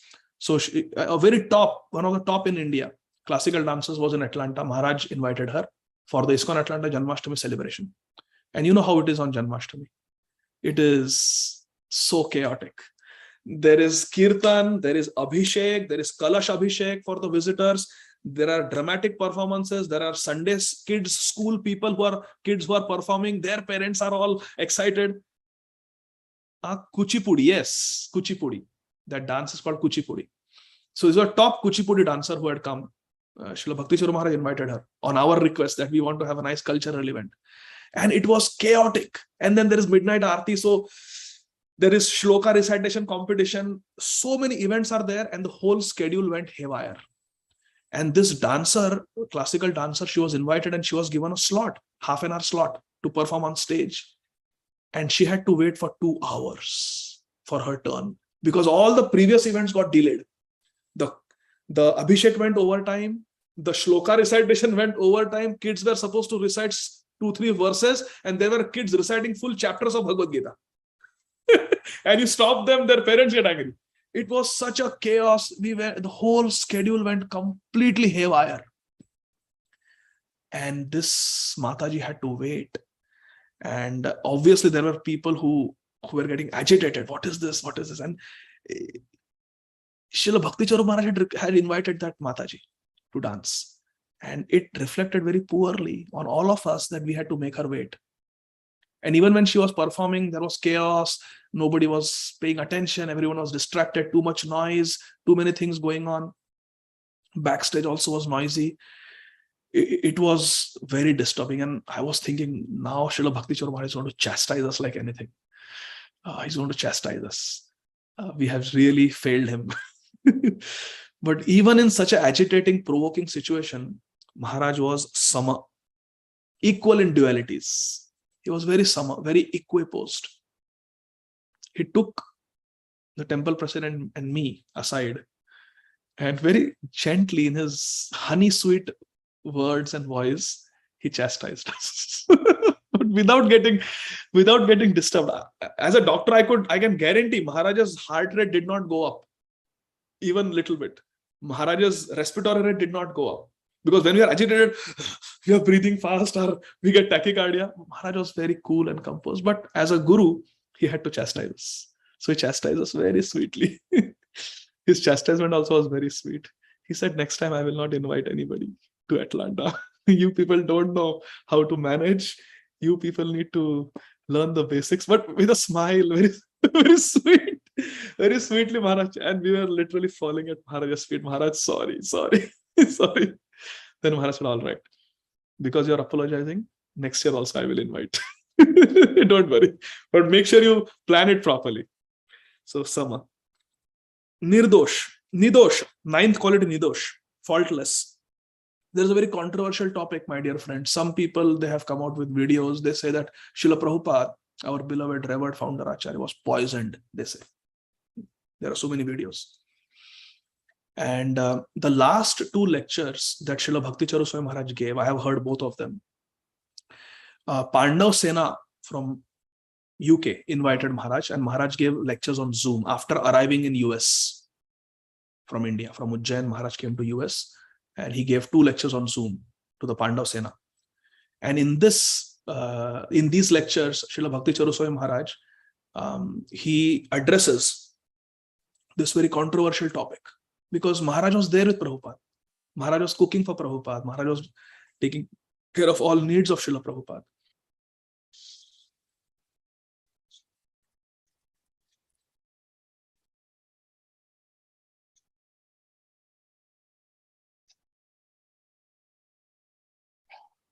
Hare Krishna, Prabhuji. Hare Krishna. Particular bhasma. Oh. Now we can hear you back. Yeah. It went up. It's my wife. She connects her AirPods and it connects to the Bluetooth, and I don't know how to prevent that. Okay. So we missed, I think, 30 seconds or Okay. Yeah, so Srila Bhakti Charu Swami Maharaj explained this controversial topic very nicely in those 2 lectures. He explained that there was a Vaidya, Ayurvedic doctor, who wanted to do some service for Srila Prabhupada, and he made a bhasma and gave Srila Prabhupada. And I have seen so many cases, devotees taking bhasma and they get lead poisoning, they get arsenic poisoning, because these bhasmas, they have no quality control. And they put some metals in that, heavy metals. And it can lead to poisoning. I have seen. So Srila Bhakti Charu Maharaj says that it is possible that maybe some heavy metal went through that bhasma, because after that Prabhupada's health deteriorated. Of course, we don't know, we will never know for sure what exactly happened. But Srila Bhakti Charu Swami Maharaj very honestly, very truthfully, he just explained what happened. That everything Prabhupada ate, as far as the personal servants were concerned, it was all very carefully prepared with very pure ingredients. But this is how it could have happened. In this way, Srila Bhakti Charu Swami Maharaj is showing that how the team who so lovingly sacrificed everything to take care of Srila Prabhupada, they were nirdosh. They were faultless in their service. And another quality is Srila Bhakti Charu Swami Maharaj also All these years, decades and decades of service to Srila Prabhupada, never once Srila Bhakti Charu Swami Maharaj, never once could anyone point a finger at Maharaj and say that Maharaj, did this or did that. Never. Nidosh. Perfect in his Vaishnava character. In fact, Srila Bhakti Charu Swami Maharaj was so perfect in his character and behavior that the GBC appointed him as the minister for Vaishnava etiquette. Because Sri Chaitanya Mahaprabhu tells Sanatan Goswami that Yadyapi tumi ho jagata pavan tuma sparshe pavan hoy deva muni gan tathapi bhaktera swabhav maryada rakshan maryada palan hoy sadhura bhushan.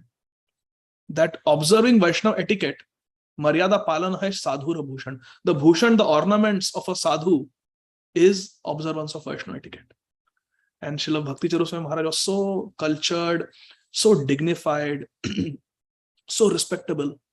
And he was the personification of all Vaishnava etiquettes. So he was the cultural minister of ISKCON because he was culturally so keen and so expert, and also very expert in Vaishnava etiquette. So Nidosh, faultless, pure. Number 10, Vadanya, magnanimous. This is also very personal. Dear devotees, I don't know about all of you, but as far as I have experienced and I have seen, devotees go through ups and downs. I have gone through ups and downs spiritually. I started chanting and I met devotees in 1998. And then later on, I got in 2002, I started chanting 16 rounds. And before that, I started with 2 rounds, 4 rounds, like that. It was 2007 when I came to America on a student visa. And 2008 was a very tough year for me because I did not have a source of income. I didn't have money. I could not even bring Radha Bhav and Gopal to America with me. They had to leave them with her parents in Bombay. I didn't have money. I didn't have the means to take care of them.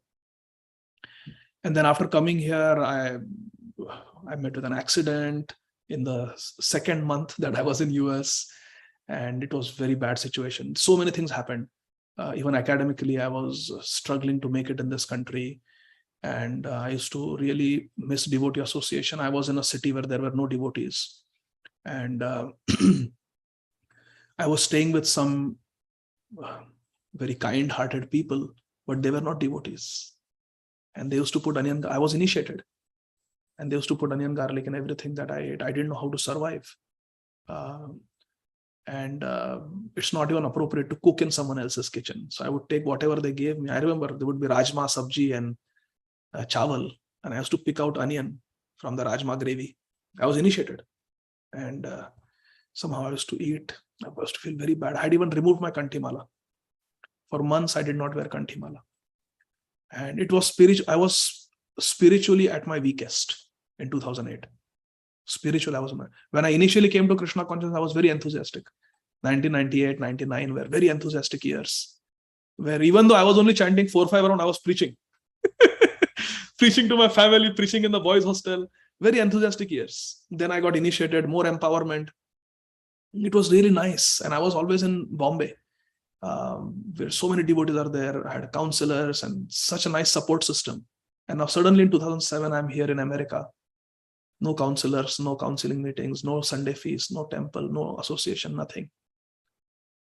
It was very difficult. And even ISKCON Desire Tree was not that well developed in 2007.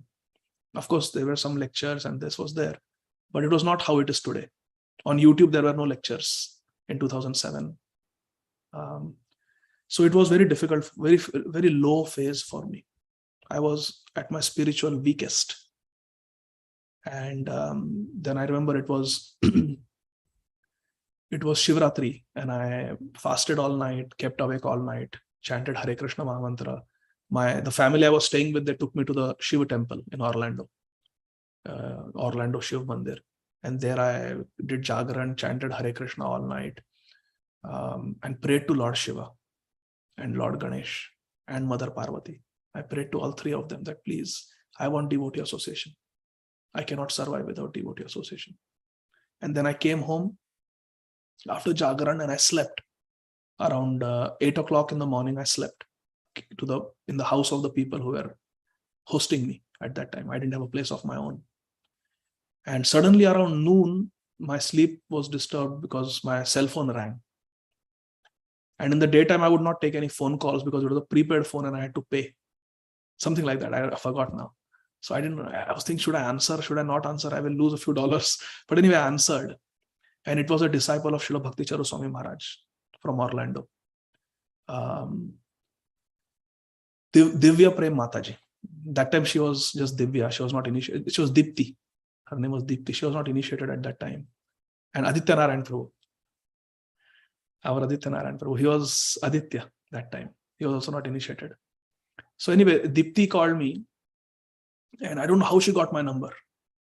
But she said, I heard that you are a devotee and you are here in Orlando. Just wanted to tell you that on Gaur Purnima, we have just now, because I think Shivratri comes just after Gaur Purnima, if I remember correctly. So just few days ago on Gaur Purnima, they had 2008 Gaur Purnima, they opened a temple in Orlando. The ISKCON Orlando temple on Rouse Road, it was opened on Gaur Purnima 2008. So I prayed on Shivratri for Devotee Association, and Dipti called me and she said, we have a temple now. So you please come. We have Sunday feast, you please come. And Srila Bhakti Charu Maharaj is coming to the temple. So you please come. So I was feeling so spiritually weak, and that phone call was like a Sanjeevani for me. So I went, and there I met Srila Bhakti Charu Swami Maharaj. And I knew him from Radha Gopinath Mandir. I knew him from Mayapur, because Srila Radhanath Swami Maharaj always invited Srila Bhakti Charu Maharaj for all yatras, Kartik yatras, especially Mayapur yatras. And Srila Bhakti Charu Maharaj would give several classes also during the yatra. So 2003 Maharaj was there in Mayapur. So I knew Maharaj. So all my memories of Maharaj were very good memories. Maharaj dancing with Srila Radhanath Swami Maharaj, Maharaj doing sweet kirtans, giving beautiful classes. Just the way Maharaj walked, Srila Bhakti Charu Maharaj, it was so pleasing to see, like a swan, like a Rajahamsa. Srila Bhakti Charu Maharaj would move around. And I requested Maharaj if I could take dust from his feet. I did not have Kantimala. I did not have anything. Very, very weak. I was spiritually very weak. And Srila Bhakti Charu Maharaj very kindly obliged. And I told Maharaj that, Maharaj, actually I'll show you something. Let me see if I can show you something. You see this photograph? This is 2015 when Maharaj came to our home when he was not feeling well, and he came despite not feeling well. He came from the airport. Damodar, he did Damodar Ashtakam. So you see this kurta I'm wearing? Maharaj gave me an embrace, patted me, and he touched this kurta. And that's why even today I wear this kurta. If you see most of my classes, I wear this kurta. Because in 2015, Srila Bhakti Charu Maharaj had blessed me. And he had also asked me to preach at that time. So this kurta is very special for me. I always wear this. So like that. So I will show you something else. This is very personal, dear devotees. But I feel like sharing. See this YouTube. Are you able to see the YouTube? You see, I'm sitting here. This is Srila Bhakti Charu Maharaj. This is ISKCON Orlando. I'm here sitting without Kanthimala. I'm wearing jeans.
That devotee who stood up, that is Aditya Narayan Prabhu. So when this kirtan happened, dear devotees, I was really at a very, very spiritually low phase of my life. And I was finding it very difficult to even maintain the vows of initiation. And I had not seen devotees in a long time. And then suddenly I come and I see Bhakti Charu Maharaj. And this day, and somehow I didn't even know, but somehow somebody recorded this and then put it on YouTube also. But this day is very special for me, because Srila Bhakti Charu Maharaj, he really infused life into my Krishna consciousness. I was, as far as Krishna consciousness was concerned, I was dead. I was dead. And Srila Bhakti Charu Maharaj, he came and he did CPR on me. He gave me dust from his lotus feet. He blessed me. I asked Maharaj that, Maharaj, in spite of being in Krishna consciousness for 10 years, 1998 to 2008, if one still has fall down, one still has difficulty in Krishna consciousness, it is so depressing, what to do? So to encourage me, Maharaj said that don't worry. What is 10 years? Bilwa Mangal Thakur, Bharat Maharaj, they were on the platform of Bhav and still they had difficulties. So why are you getting depressed? He says, don't worry. You just continue in your Krishna consciousness. Don't worry about fall downs. Don't worry about difficulties. You just henceforward don't deviate. You just follow what Srila Prabhupada has given, and it's just a matter of time. You will get Krishna. He gave me so much confidence and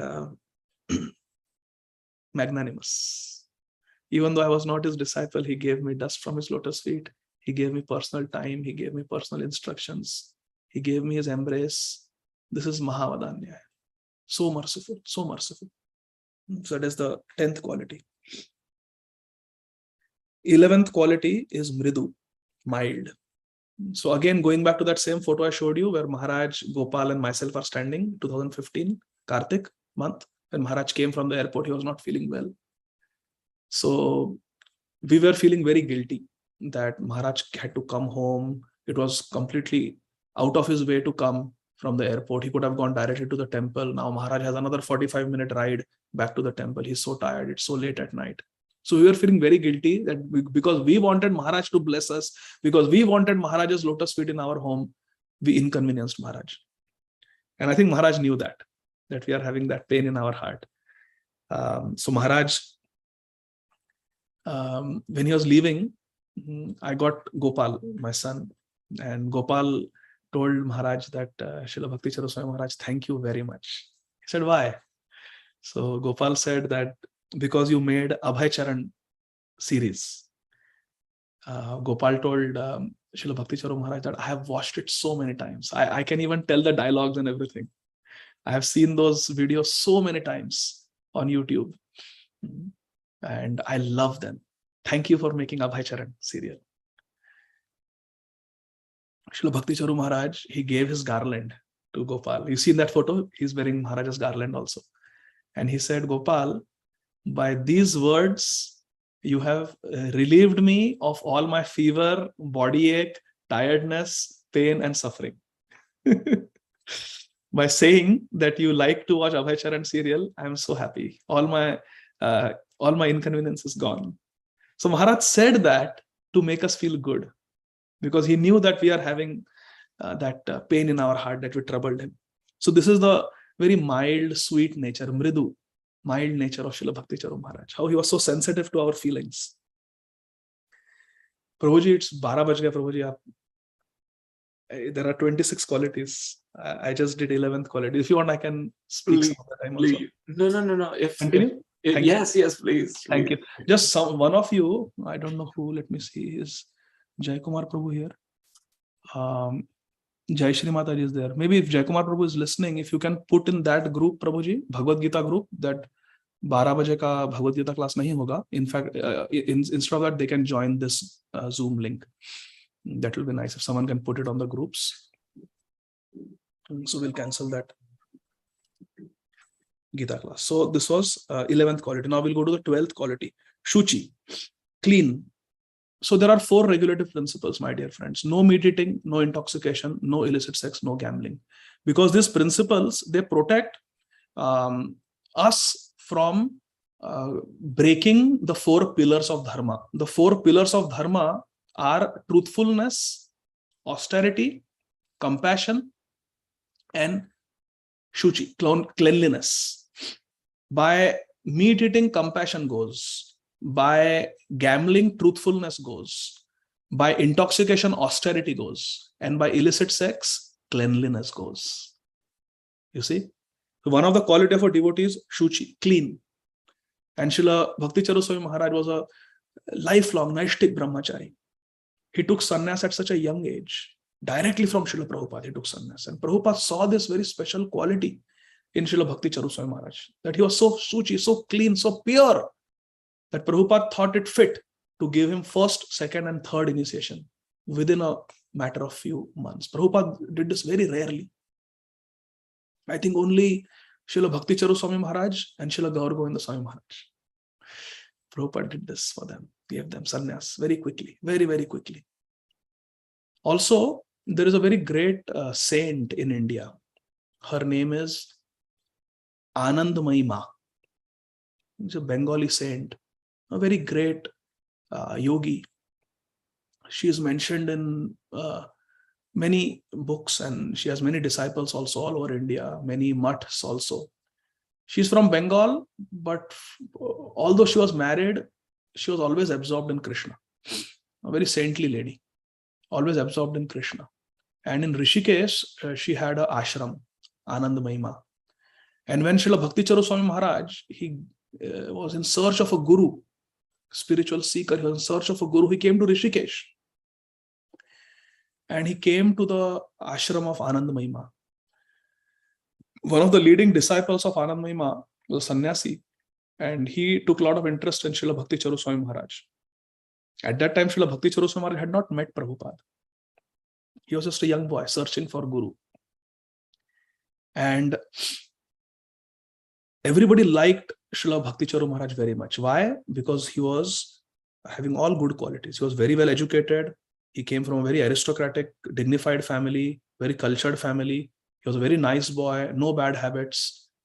So he was the ideal candidate that any guru would want as one's disciple. Germany, studied in Germany, from also Bengali. So he spoke Bengali was mother tongue also. So everything was compatible with Anandamayi Ma. And everybody was pushing Bhakti Charu Maharaj to get initiation from Anandamayi Ma. And Maharaj was taken to Anandamayi Ma for initiation. And Anandamayi Ma looked at Srila Bhakti Charu Swami Maharaj and said, "You don't belong to me. Your guru is someone else, and you will very soon meet your guru. And when you surrender to your guru, the whole world will fall at your feet." Anandamayi Ma told this to Bhakti Charu Maharaj.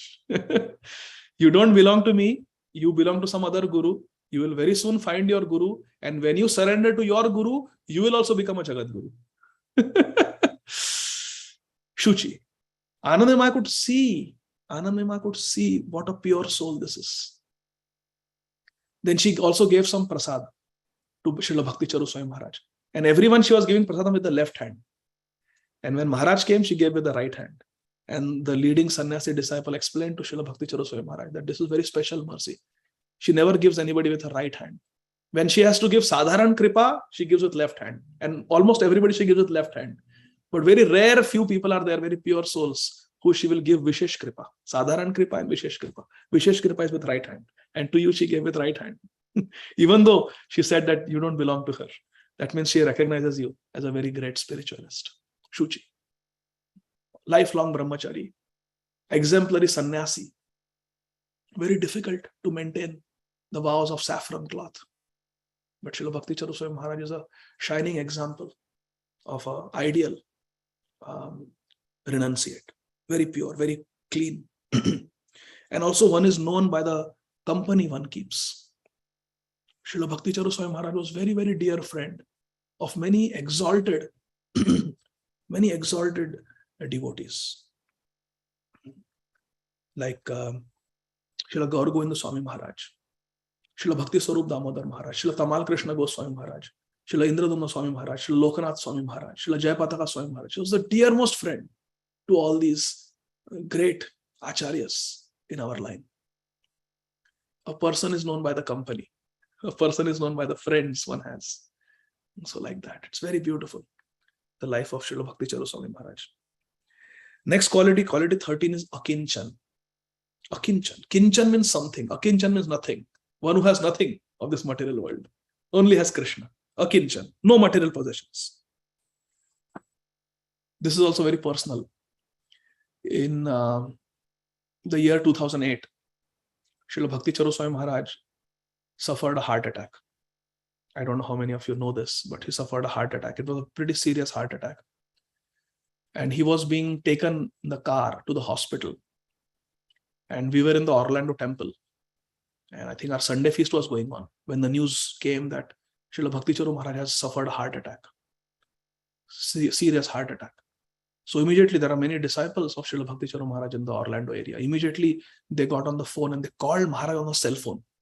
Maharaj, where are you? Are you okay? We are praying. In the middle of the Sunday feast, we started praying for Maharaj, all of us. His Holiness Trivikram Swami Maharaj was there. And we immediately initiated praying for Srila Bhakti Charu Swami Maharaj. So I think Maharaj was speaking to Srila Bhakti Charu Swami Maharaj. His Holiness Trivikram Swami Maharaj, Guru Gauranga Prabhu, they were from Orlando. They were speaking to Srila Bhakti Charu Maharaj on the phone as he's being taken in the car to the hospital.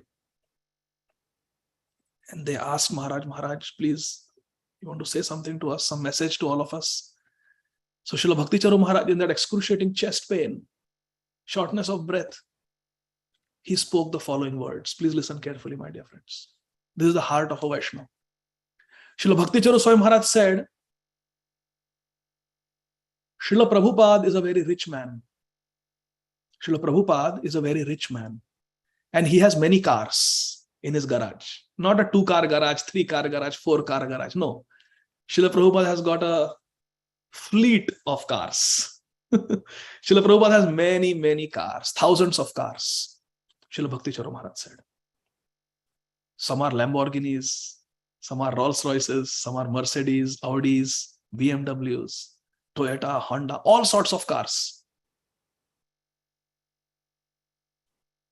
And I am an old, useless car in the fleet of Srila Prabhupada's cars. If this car is having some engine trouble and stops working, what is the loss to the rich man, Srila Prabhupada? He can just use any other car. So don't feel sorry if I die of this heart attack. It makes no difference to Srila Prabhupada's mission. I'm just an insignificant old car that is bound to break down. So just be happy, chant Hare Krishna and continue serving Srila Prabhupada unitedly. This was the message of Srila Bhakti Charu Swami Maharaj. This is the heart of a Vaishnava. Akinchan. Doesn't think anything of himself.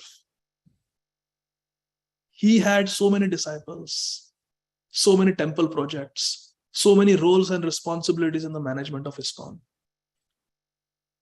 He had done so many services, but still Akinchan.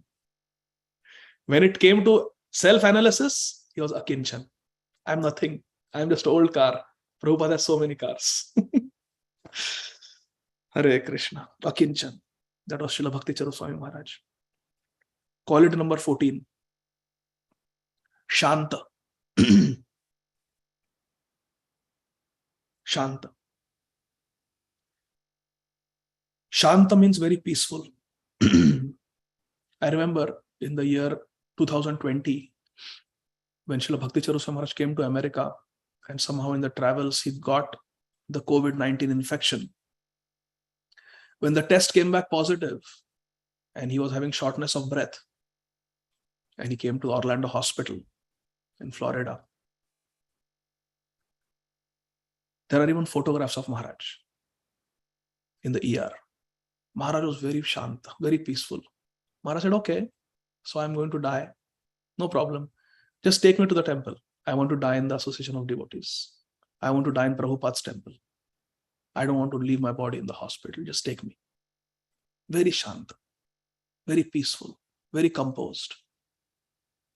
This is only possible for someone who has attained the lotus feet of Shri Guru Shri Krishna. Otherwise, this kind of peacefulness is not possible. Not possible. There is anxiety, there is restlessness. I have seen it. Oh, I got COVID. In those days, there was no treatment for COVID.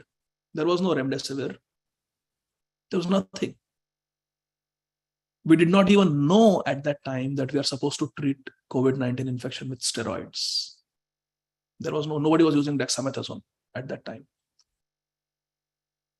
So COVID, when one got serious COVID infection, it was almost invariably fatal if one had to go to the ICU or get hospitalized. It was very serious. And here is Maharaj. Okay, very nonchalant. Okay, very peaceful. Just take me to the temple. I want to leave this body in the temple. Shant. There cannot be a greater test than this when your life is at stake. 15th quality is Krishna Eka Sharanam. Krishna Eka Sharanam. Bas Krishna Ek Sharanam. Complete Sharanarati. Complete shelter at Krishna's lotus feet. There is a video on YouTube where Srila Bhakti Charu Swami Maharaj addresses the congregation in Ujjain before boarding his flight for America. Someone can share the link in the chat box if possible. I'll be very grateful. There Maharaj says that people are saying, don't go to America, don't travel. There is problem going on. There is coronavirus infection going on. Srila Bhakti Charu Maharaj said, how can I not go? It is a service that my Guru Maharaj Srila Prabhupada has given me. There are devotees who are preaching there in America and they are feeling weak. I have to go there and inspire them. I have to go there and encourage them. Srila Prabhupada did not tell us go and live in Radhakund, go and live in Vrindavan. Srila Prabhupada told us to go to Radhakund. Srila Prabhupada told us to go to Vrindavan. But not stay there permanently. Because if every devotee goes and stays in Vrindavan, then who is going to preach? And Mahaprabhu has said, Jare dekho tare kaho Krishna upadesh. Amara gya guru hai tara idesh. Mahaprabhu has said, Prithvi te te achanagara digram sarvatra prachar hoibe moranam. Who will do prachar in every town and village if everybody goes to Vrindavan? I am sitting here in Ujjain temple. This is not different from Vrindavan. It is Krishna, Radha and Krishna's temple. If I sit comfortably here, who is going to preach? Who is going to help the devotees who are preaching at the front lines in America? Which is a non-different from hell. Srila Bhakti Charu Maharaj said, it is non-different from hell. It's a hellish country. Yes, it is a hellish country. Because modes of ignorance and passion are so strong in the Western world. Maharaj said, but still I'll go as my service. I cannot neglect those devotees who are feeling weak in the Western world. I have to go and inspire them and encourage them. This is called Sharanagati. Complete surrender to the desire of Guru Maharaj and Krishna. Not even caring for one's own safety. Not even caring for one's own safety. Did someone share that? Okay, Vamshidhari Gopal Prabhu has shared. So, us, Prabhupada didn't encourage us to go to Radhakund and live there. Prabhupada didn't encourage us to live in Vrindavan. Prabhupada wanted us to go to Vrindavan. But Prabhupada wanted us to go stay wherever we are. And preach Krishna consciousness. That's the most important thing. Mahaprabhu wanted Krishna consciousness movement to spread. Now, if everybody lives in Mathura and Radhakund and Vrindavan and Varsana, then what will happen to this world? Who will preach Krishna consciousness? Therefore, for the sake of Mahaprabhu's pleasure, we don't care for our spiritual advancement. And like Vasudev Datta, let me take all the sinful reactions of everybody and let me go to hell. But let everybody get delivered. That is the attitude of an advanced devotee. That is the mode that Srila Prabhupada wanted us to accept. We are prepared to go anywhere. That's why we are prepared to go to a place called America, which is not different from hell. But we dare to go there. Everybody is saying, Maharaj, why are you going there? Why are you going there? I know that place is hellish. But we have to go there to preach. And other boys are there, other devotees are there they're preaching. And if I stay in Ujjain, because there is some problems, coronavirus, then will that be appropriate? As their leader, I am hiding. And they're fighting the battle in the forefront. No. As a leader, I should be there with them. That's where I'm going. Thank you very much. Bhakti Charu Swami Maharaj ki jai. This is called Krishna Eka Sharanam. Complete surrender to Guru and Krishna. Not even caring for one's own life.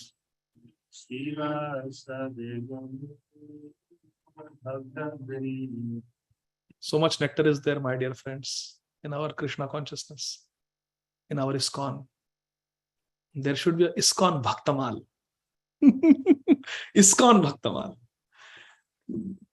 Glorious devotees. We can speak for days and days and days glorifying the disciples of Srila Prabhupada. They are so glorious. The heart swells with transcendental pride. What is this? Vasudev Datta. Srila Bhakti Charu Swami Maharaj is invoking the example of Vasudev Datta. Let the sins of the whole universe come upon me and let me go to hell and suffer forever. But let everyone else go to Krishna. How pleasing is this to Srila Prabhupada and to Sri Chaitanya Mahaprabhu. Amazing. Krishna Eka Sharanam. Complete Sharanagati to Krishna. Not afraid of COVID. Not afraid of traveling in a pandemic. Quality number 16, akam, desirelessness. Akam means no material desires. No personal desires.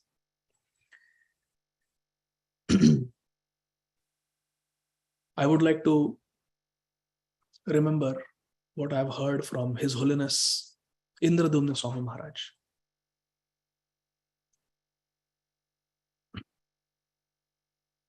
Srila Prabhupada had a very dear god brother by the name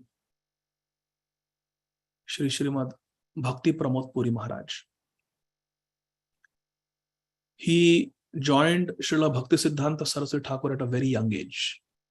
When he was a minor, I think he was only 12 or 13 years old.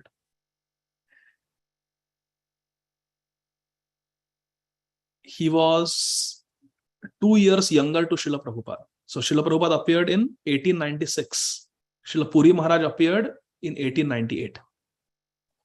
2 years younger. And he entered Nitya Leela in 1999. Means he was 101 years old. 101 years old. He joined Srila Prabhupada as a young teenager. And Srila Prabhupada asked him, "You are just a young boy. Just write down and tell me your parichay. Who are you? What is your name? Parents' name, mother's name, village name." So this young boy, who would later on become Puri Maharaj, he wrote on a piece of paper and gave Srila Bhakti Siddhanta Saraswati Thakur that paper. Saraswati Thakur read it and it said, "Ami tomar Nitya Das, ei amar parichay." My only introduction is that I am your eternal servant. And he joined as a brahmachari, as a young teenager. All his life he lived with Srila Bhakti Siddhanta Saraswati Thakur. All the articles that we read by Srila Bhakti Siddhanta Saraswati Thakur are the lecture notes that Srila Puri Maharaj took. He had learned that shorthand that Saraswati Thakur invented. And in shorthand, he would take notes and then write full articles. That's how we have Srila Bhakti Siddhanta Saraswati Vani today. These are all transcriptions of his lectures written by Srila Puri Maharaj, Srila Bhakti Pramod Puri Maharaj. Srila Bhakti Vinod Thakur had Sakshat Darshan of Sri Narsimhadev in Mayapur. Srila Bhakti Vinod Thakur had Sakshat Darshan of Sri Narsimhadev, and Narsimha Bhagwan told Srila Bhakti Vinod Thakur that you are the 7th Goswami. What the 6 Goswamis did in Vrindavan, you are alone doing it in Mayapur. I will protect you. You are a preacher, I will protect you, and I will give you a secret Narsimha mantra. You chant this mantra and your preaching activities will always be protected. And Lord Narsimhadev, Bhagwan Shri Narsimhadev, personally spoke this Narsimha mantra to Srila Bhaktivinoda Thakur. Srila Bhaktivinoda Thakur had 10 children, more than 10 children. And he only found Srila Bhakti Siddhanta Saraswati Thakur to be qualified to receive this mantra. So he gave this mantra to Srila Bhakti Siddhanta Saraswati Thakur. This mantra is specially meant for traveling preachers who travel widely and preach. It protects them from all dangers that they encounter while traveling and preaching, specifically. Srila Bhakti Siddhanta Saraswati Thakur Prabhupada gave this Narsimha mantra to Srila Bhakti Pramod Puri Maharaj. Srila Bhakti Pramod Puri Maharaj was a very high-class Vaishnava. Every morning he would wake up at 2 o'clock and he would chant continuously for 8 hours, 64 rounds. Then he would sit for 1.5 hours and worship his Shaligram Shilas. Then he would sing Ashtakams and prayers from Srimad Bhagavatam. And only at noon he would take prasad. He never ate food cooked by anybody who was not Brahmanically initiated. All his life. Very pure, Brahmanical. Srila Bhakti Siddhanta Saraswati Thakur Prabhupada gave the Narsimha mantra to Srila Puri Maharaj. It was the desire of Srila Bhakti Siddhanta Saraswati Thakur that every country, every city, the Bhakti movement of Sri Chaitanya Mahaprabhu should spread. And among all the disciples of Srila Bhakti Siddhanta Saraswati Thakur Prabhupada, our Prabhupada, Srila Abhay Charana Arvinda Bhaktivedanta Swami Maharaj Prabhupada, did the maximum preaching. Maximum prachar Srila Prabhupada did, our Prabhupada.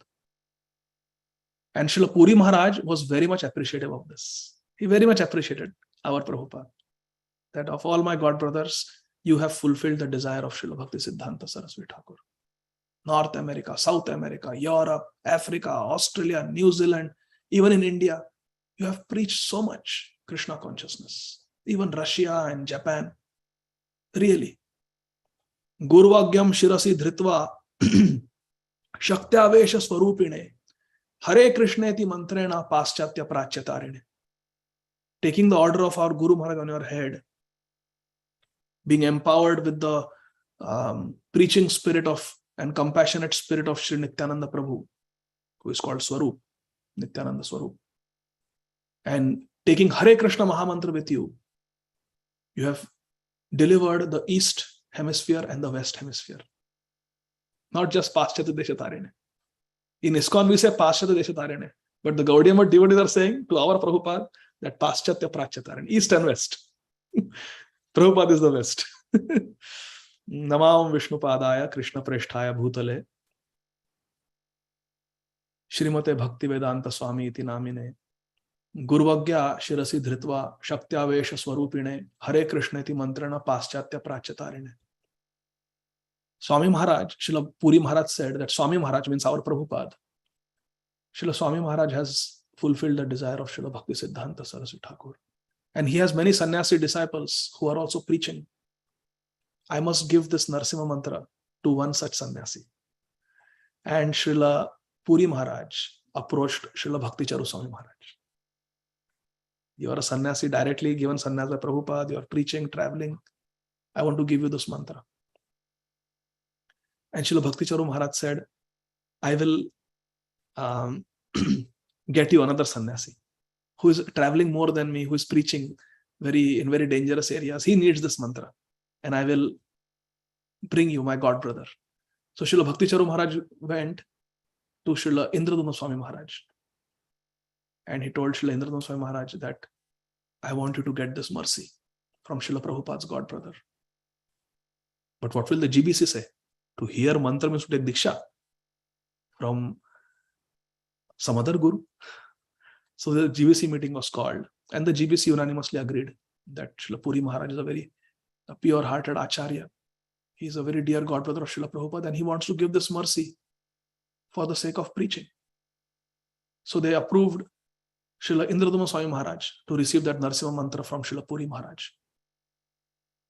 And Srila Indradumna Swami Maharaj received the mantra from Srila Puri Maharaj. because of Srila Bhakti Charu Maharaj's selflessness. A calm, completely selfless, desireless, no personal selfish desires. And after the disappearance of Srila Bhakti Charu Swami Maharaj, choked up with emotion and teary-eyed, Srila Indradhamma Swami Maharaj narrated this story. And Maharaj said that I asked Srila Bhakti Charu Maharaj, why me? Why you don't take this mantra?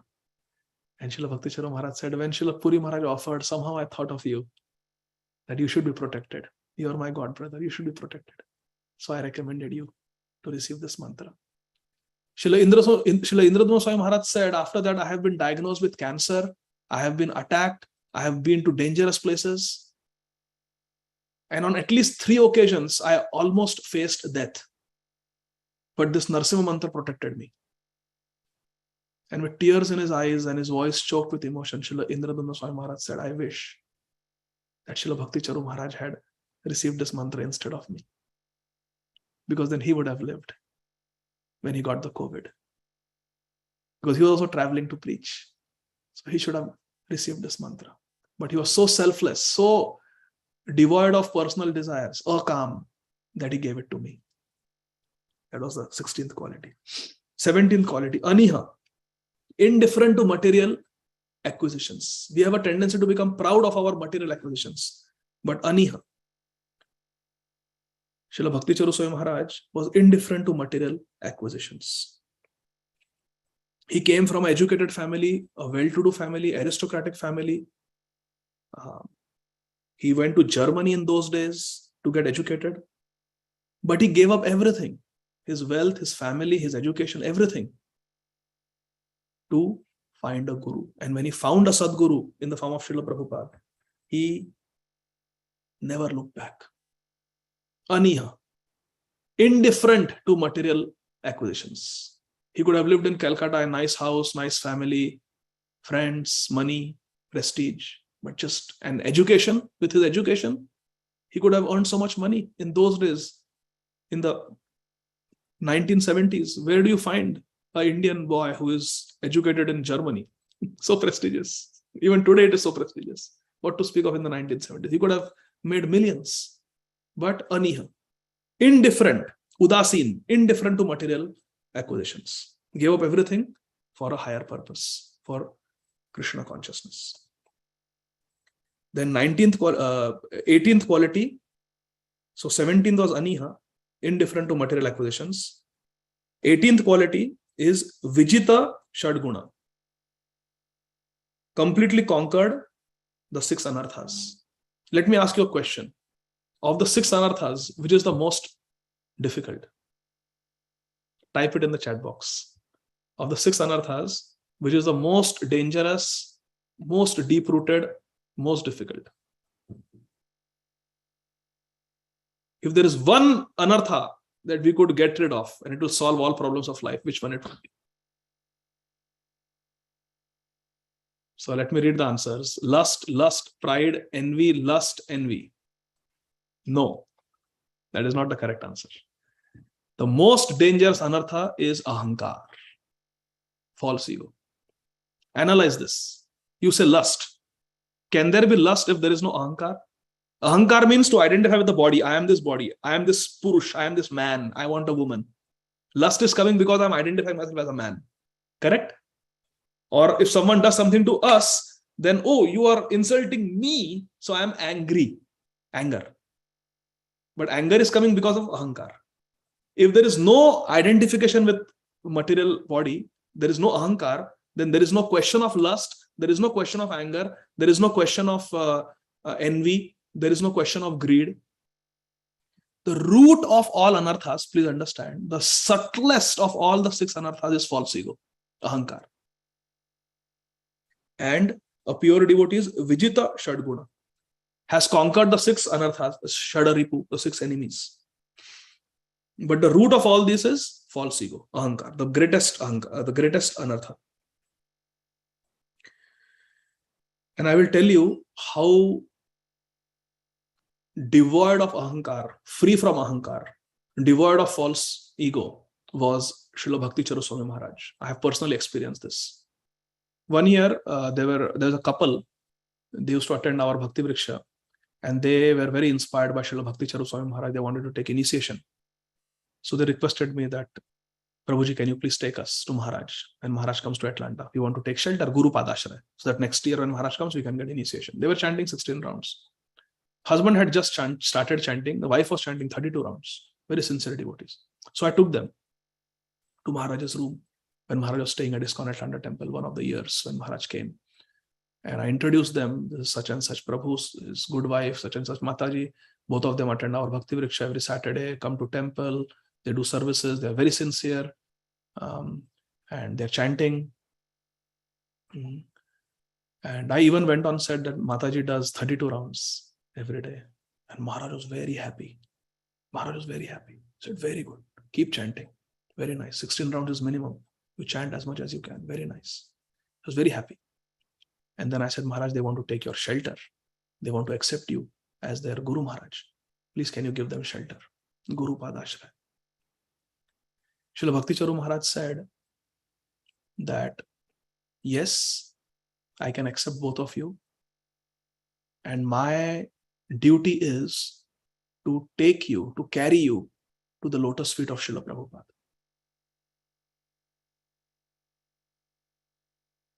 My role is to take you to the lotus feet of Srila. He said, that I can do. I know Prabhupada. Prabhupada has accepted me. Prabhupada gave me sannyas. Prabhupada accepted service from me. I am Prabhupada's son. I can take you to my father. I can take you to Srila Prabhupada. That much I can guarantee. But as far as anything else is concerned, my only identification is that I am Prabhupada Das. I am the servant of Srila Prabhupada. This is called true ego. And a person who is free from false ego, only that person can have true ego. True ego means Chakshudana Dilojai Janme Janme Prabhu say. Birth after birth, I am a servant of my Guru Maharaj. Raja ko hai ami tomar dase ranudas. Vrittera vritya karo ei morash.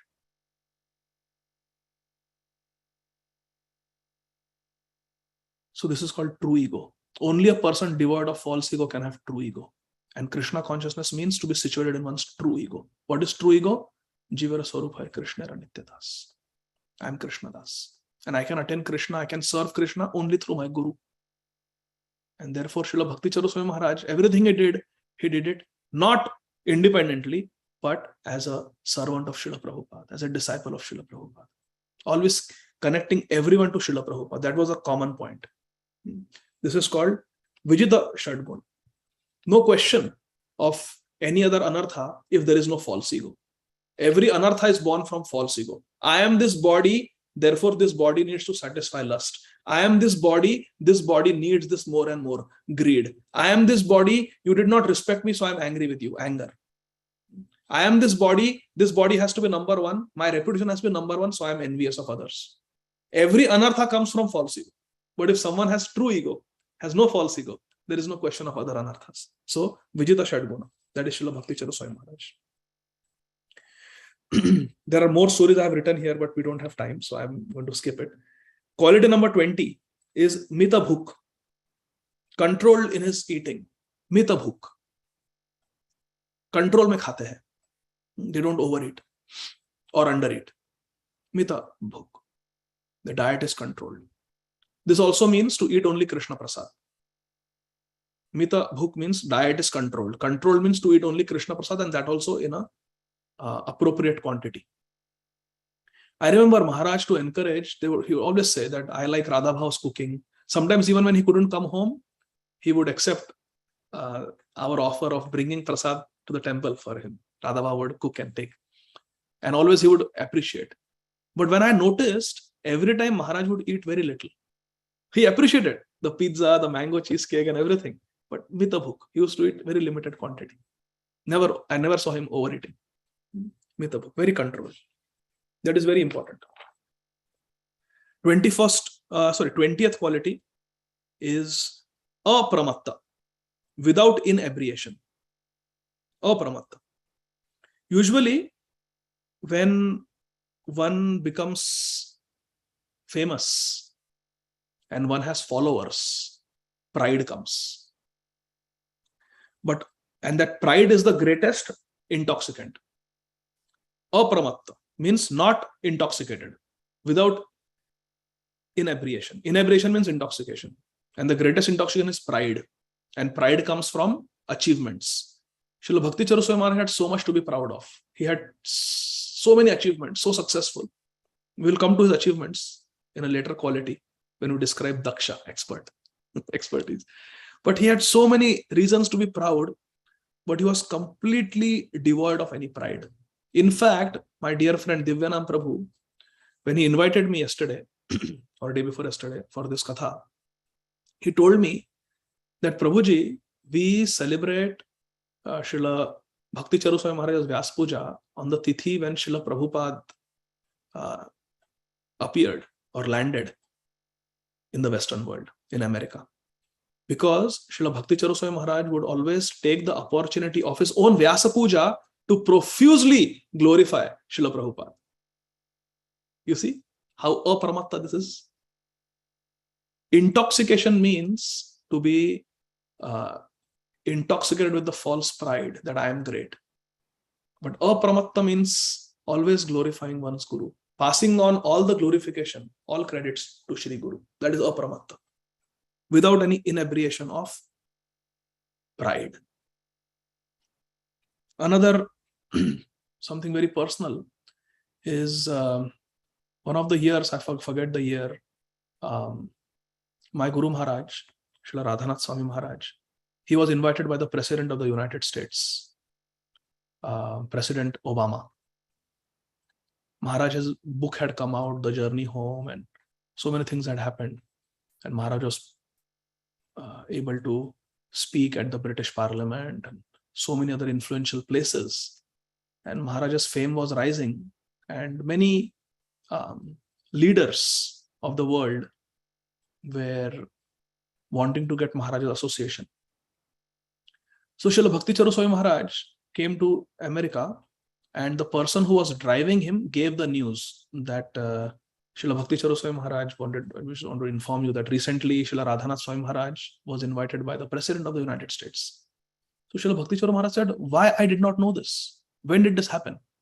So then the devotee said, oh, quite a few weeks have gone by.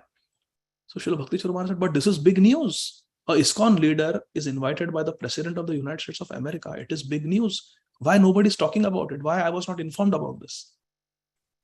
So the devotee was silent. He didn't know what to say. So Srila Bhakti Charu Maharaj said, no, we should make propaganda about this, that our ISKCON leaders are able to give spiritual guidance to the world leaders. This is a big thing. And now Srila Bhakti Charu Maharaj himself is a big personality, and he is himself preaching to some of the biggest world leaders, but he is glorifying Srila Radhanath Swami Maharaj. And he gave the example that we are all one team. We are a soccer team, football, soccer team. And Srila Bhakti Charu Maharaj said, the one who scores the maximum goals is the striker, right in the front. The strikers, they are the ones who are expert at taking the ball and shooting goals.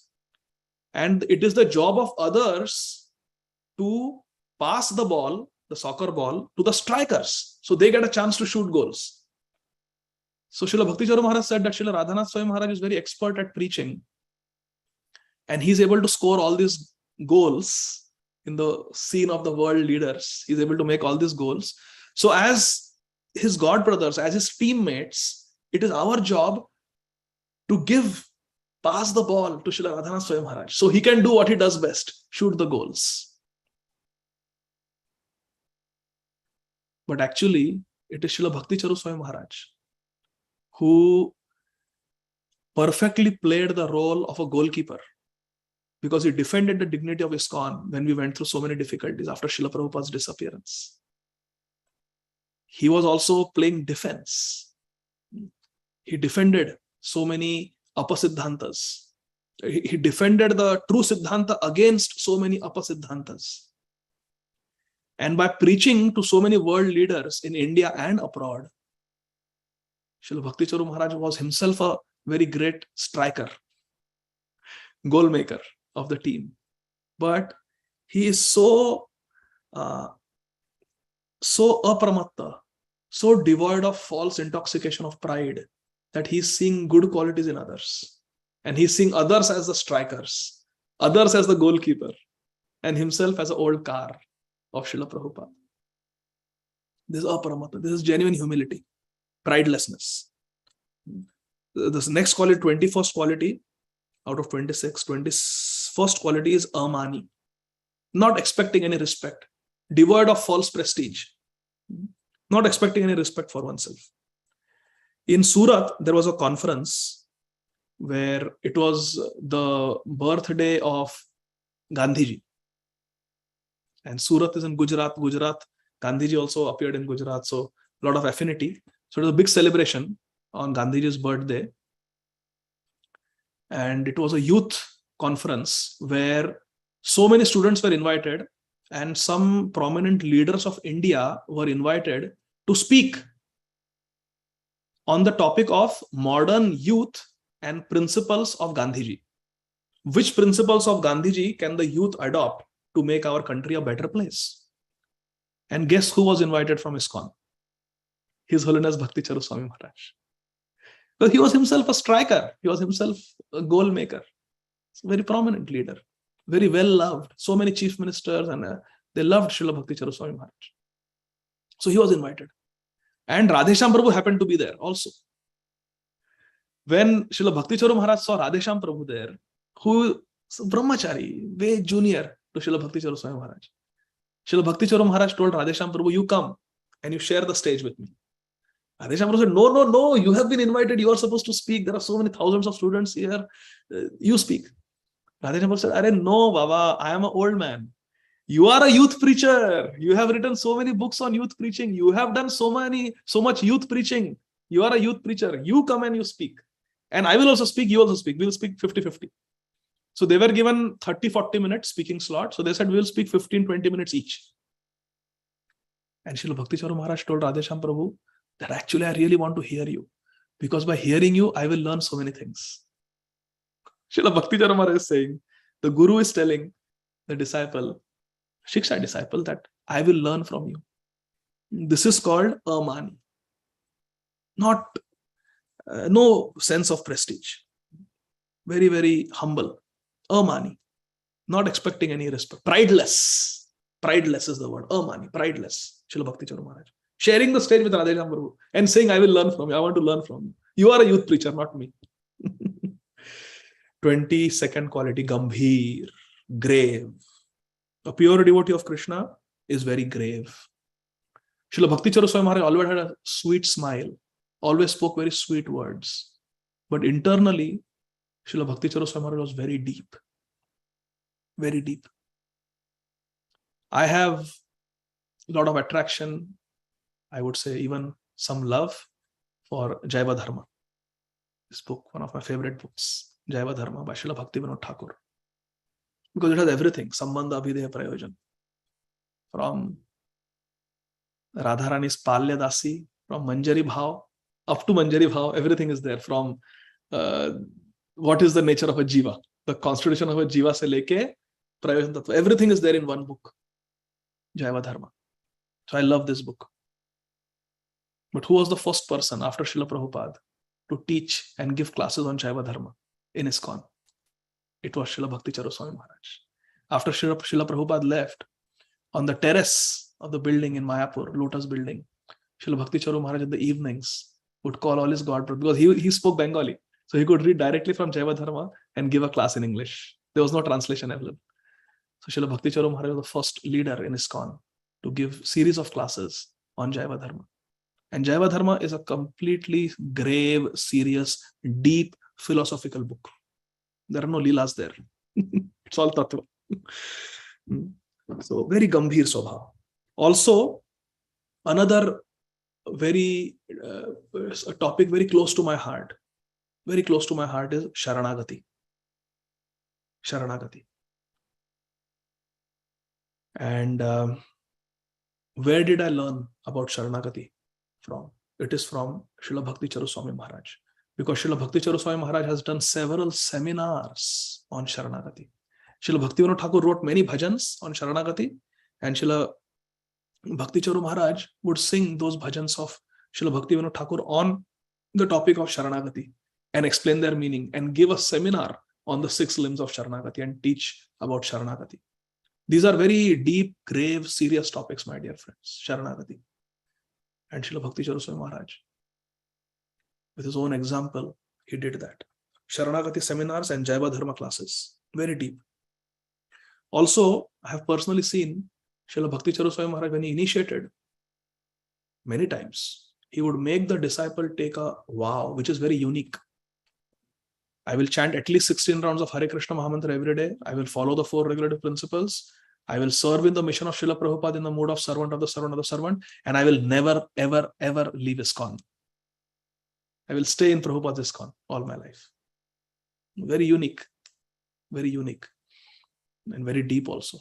And also, I know there are disciples of Srila Bhakti Charu Swami Maharaj who have been asked by Maharaj to take a vow that every Ekadashi I will chant 24 rounds. That is the initiation vow. And every day at least 16 rounds, and every Ekadashi at least 25 rounds. And every Ekadashi I will read the Brahma Samhita.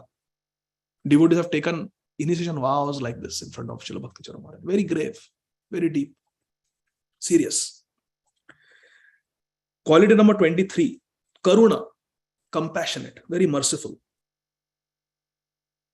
It's a very nice example of this. There was a union of big industrialists of Mumbai, big industrialist family businessmen who are very rich. They wanted to have a spiritual program where they wanted to invite their whole families. So husband, wife and kids, everyone. And they wanted to have a spiritual satsang.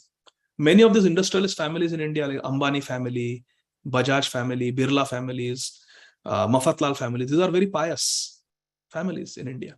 So they organize such programs. So program like that was organized, and Srila Bhakti Charu Swami Maharaj was invited to speak. And he was speaking, he went there to speak, and he saw the audience, that these are rich businessmen who are not really interested. They're looking at their phone all the time. They're busy, very busy businessmen, and their kids. So what should I do? So Srila Bhakti Charu Maharaj spoke on the first verse of Srimad Bhagavatam. Srimad Bhagavatam 1.1.1. Janmadasya to chartesha bhidnya swarat. That verse. Srila Bhakti Charu Maharaj sang that verse in 2-3 different tunes. It has the same meter as Shad Goswami Ashtakam.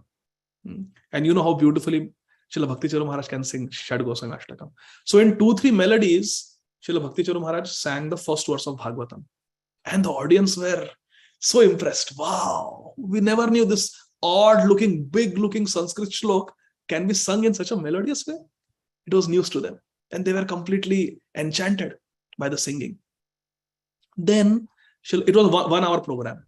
Then Srila Bhakti Charu Maharaj told, would any of you like to sing? I will sing and you repeat. So we will sing together. So then one industrialist sings, then the other industrialist sing, third industrialist sing, then their wives sing. All of them are singing the first verse of Srimad Bhagavatam. Okay, everybody is very happy. Because when you involve this type of audience, it's a interactive thing. They like it very much. If one sits and just gives a katha, they may not appreciate. They like to be involved. So they were very happy. Then Srila Bhakti Charu Maharaj, to everyone's surprise, he said, all of you kids, would you like to sing this verse? Yes, yes. And then some of the industrialists said that actually we want our kids to learn our Indian culture. They are too westernized. We want them to learn Sanskrit also. So Maharaj said, let's sing this verse. It's a very important verse. So Maharaj in brief explained how this verse explains that Krishna is the Supreme Lord. Vasudev, Om Namo Bhagavate Vasudevaya, is the Supreme Lord and his different aspects of Godhood.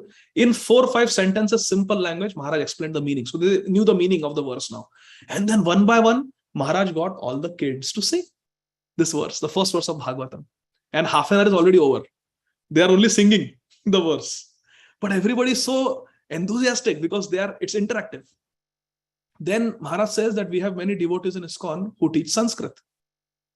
So then these industrialists said, we want to enroll our kids. We want them to learn Sanskrit. We want them to learn such beautiful verses, such shlokas. So fatafat wahan pe, all these millionaires ke bacche, they are enlisting to learn Sanskrit from ISKCON devotees. See that type of preaching. And then Maharaj says, these are not only to be sung, but they are to be sung and danced. Now let's have dancing kirtan. And Maharaj took the harmonium and he started singing melodiously Hare Krishna Mahamantra, and all these big industrialists, their kids, they are dancing in the kirtan. For half an hour he did kirtan. And everybody, 1 hour program is over. Then there was prasad and finished. Everybody was they loved the program so much. And then the brahmachari who were there with Maharaj, they asked Maharaj, this was a very atypical program. Like you didn't even touch the purport, you didn't give any katha. It was very different. Srila Bhakti Charu Maharaj said that Srila Prabhupada gives us the ability to assess who is the audience and what do they need and how to best connect them to Krishna. This audience, they were not really ripe for hearing philosophy too much, or they were distracted. They would not have even done justice to hearing a katha nicely. So I just involved them, gave them some Sanskrit, and now they have enrolled their kids to learn Sanskrit from our ISKCON devotees. Now the whole family is connected. And they danced and chanted also. So Prabhupada gives us intelligence to do what will most benefit the audience. So it's not about what I want to speak. मैंने क्या prepare किया है? मेरे notes क्या है? This is what I'm going to speak. No, you see the audience and you do what is best for them. This is Acharya. This is compassion. What will benefit them most? Karuna.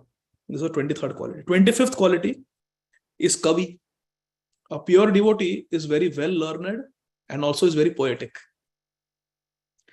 Srila Bhakti Charu Swami Maharaj was a very melodious singer. And I would say that Maharaj's speech itself was poetry. He would speak so sweetly. Every word was so sweet, like honey, that it was just very poetic. Also, once Srila Bhakti Charu Maharaj said something very poetic. This was in Radha Gopinath Mandir, 2003. Maharaj came for a Sunday feast, and Maharaj was going to do Kirtan and Katha. Srila Radhanath Swami Maharaj requested Maharaj that you do Kirtan and Katha. So Maharaj was about to start, and all of us, we put our hands up and we started chanting, Gopi Geet, Gopi Geet, Gopi Geet, Gopi Geet. We want Maharaj to sing Gopi Geet. So then on demand, Maharaj sang Tava Kathamritam, Gopi Geet, very beautifully on harmonium. And then Maharaj chanted Hare Krishna Mahamantra in the same Gopi Geet tune. So Tava Kathamritam, Tapta Jivanam, Kavi Bhiriditam, Kalmashapaham, Shravana Mangalam, Shrimadatam, Bhuvi Grinanti Ye, Bhurida Jana, Hare Krishna, Hare Krishna, Krishna Krishna, Hare Hare, Hare Rama, Hare Rama, Rama Rama, Hare Hare.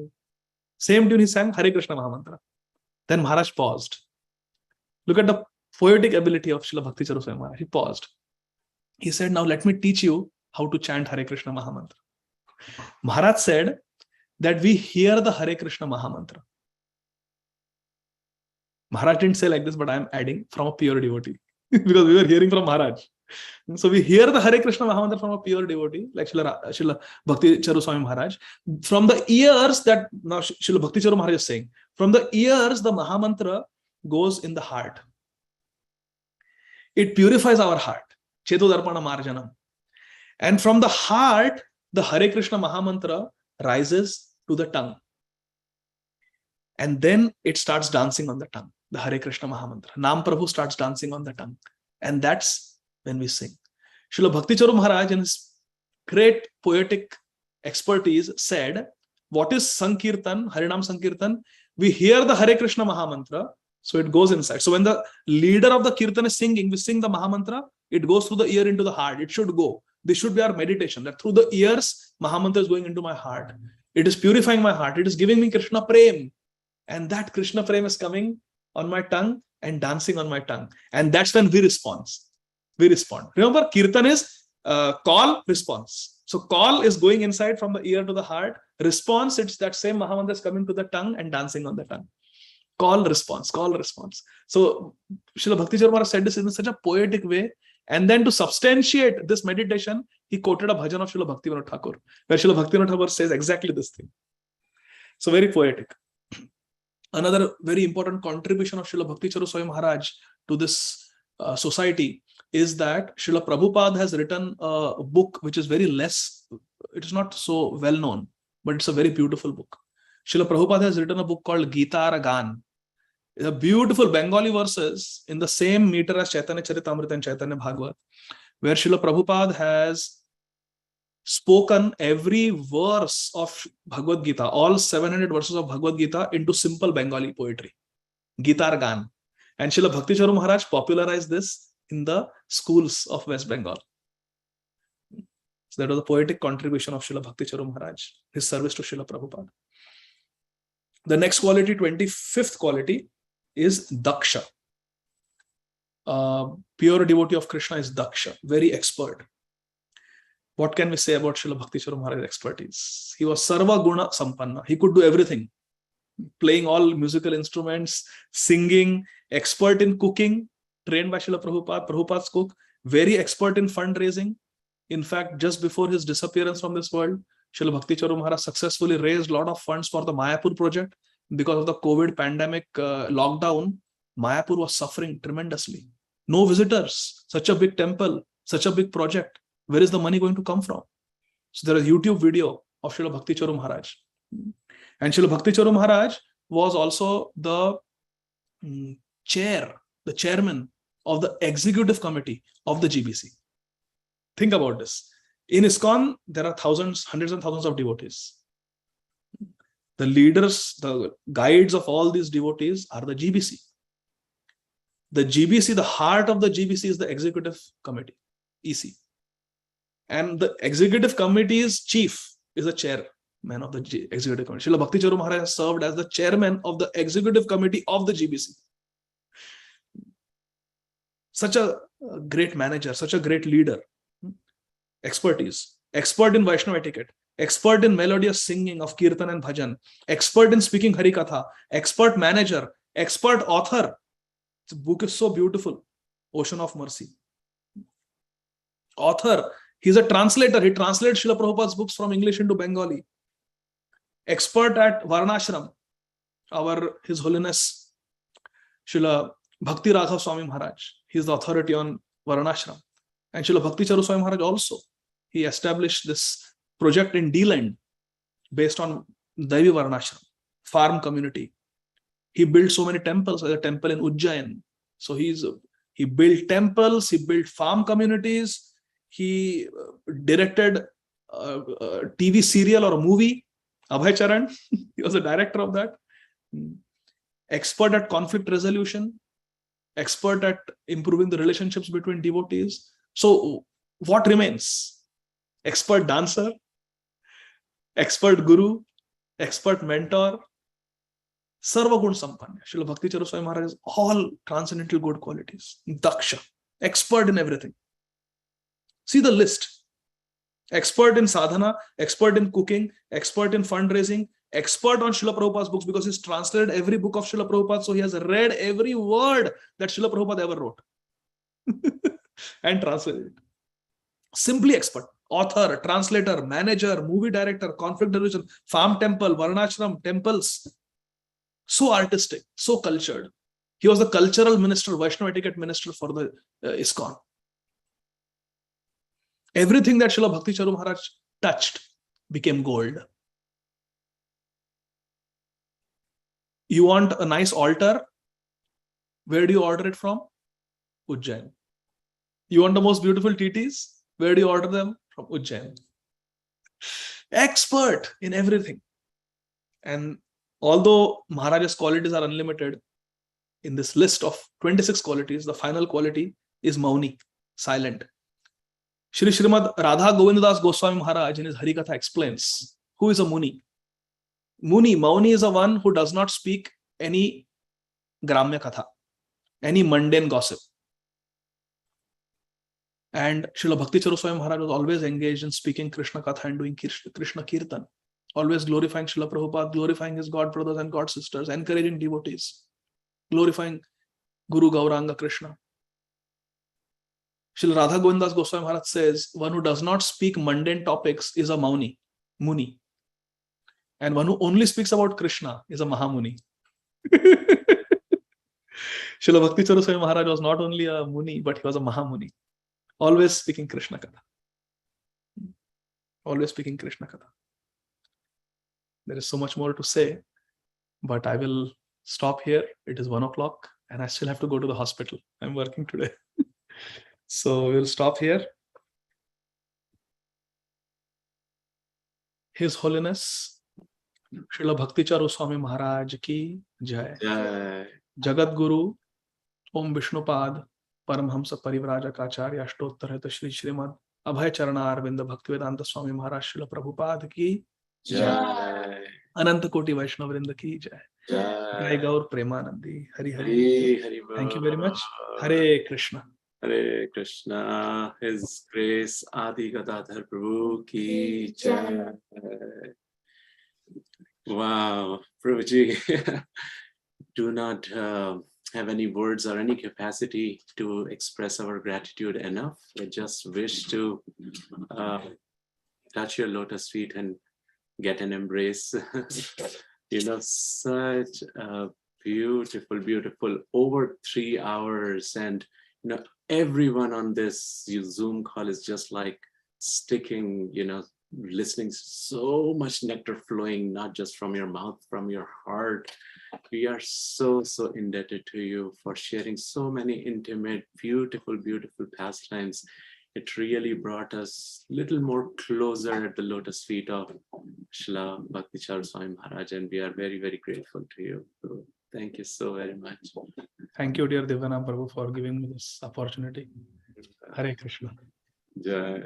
And thank you to all the devotees who made it so special. This is our life, coming closer, coming together, and just hearing this beautiful, beautiful pastimes. I mean, it is said that of course, hearing the pastimes of Krishna are very, very purifying, very, very empowering, but it's like literally millions times more what we can get out of hearing the pastimes of his pure devotees. So today is such a blessed day for all of us. So once again, we thank you all. And once again, thank you. Hare Krishna. Hare Krishna. Jai Srila Prabhupada. Jai Srila Prabhupada ki Jai. Srila Bhakti Charu Swami Maharaj ki Jai. Ananta Koti Vaishnava Vrinda ki Jai. Gaur Bhakta Vrinda ki Jai. Gaur Premanandi. Hari Hari. Thank you very much. Hare Krishna. Hare Krishna.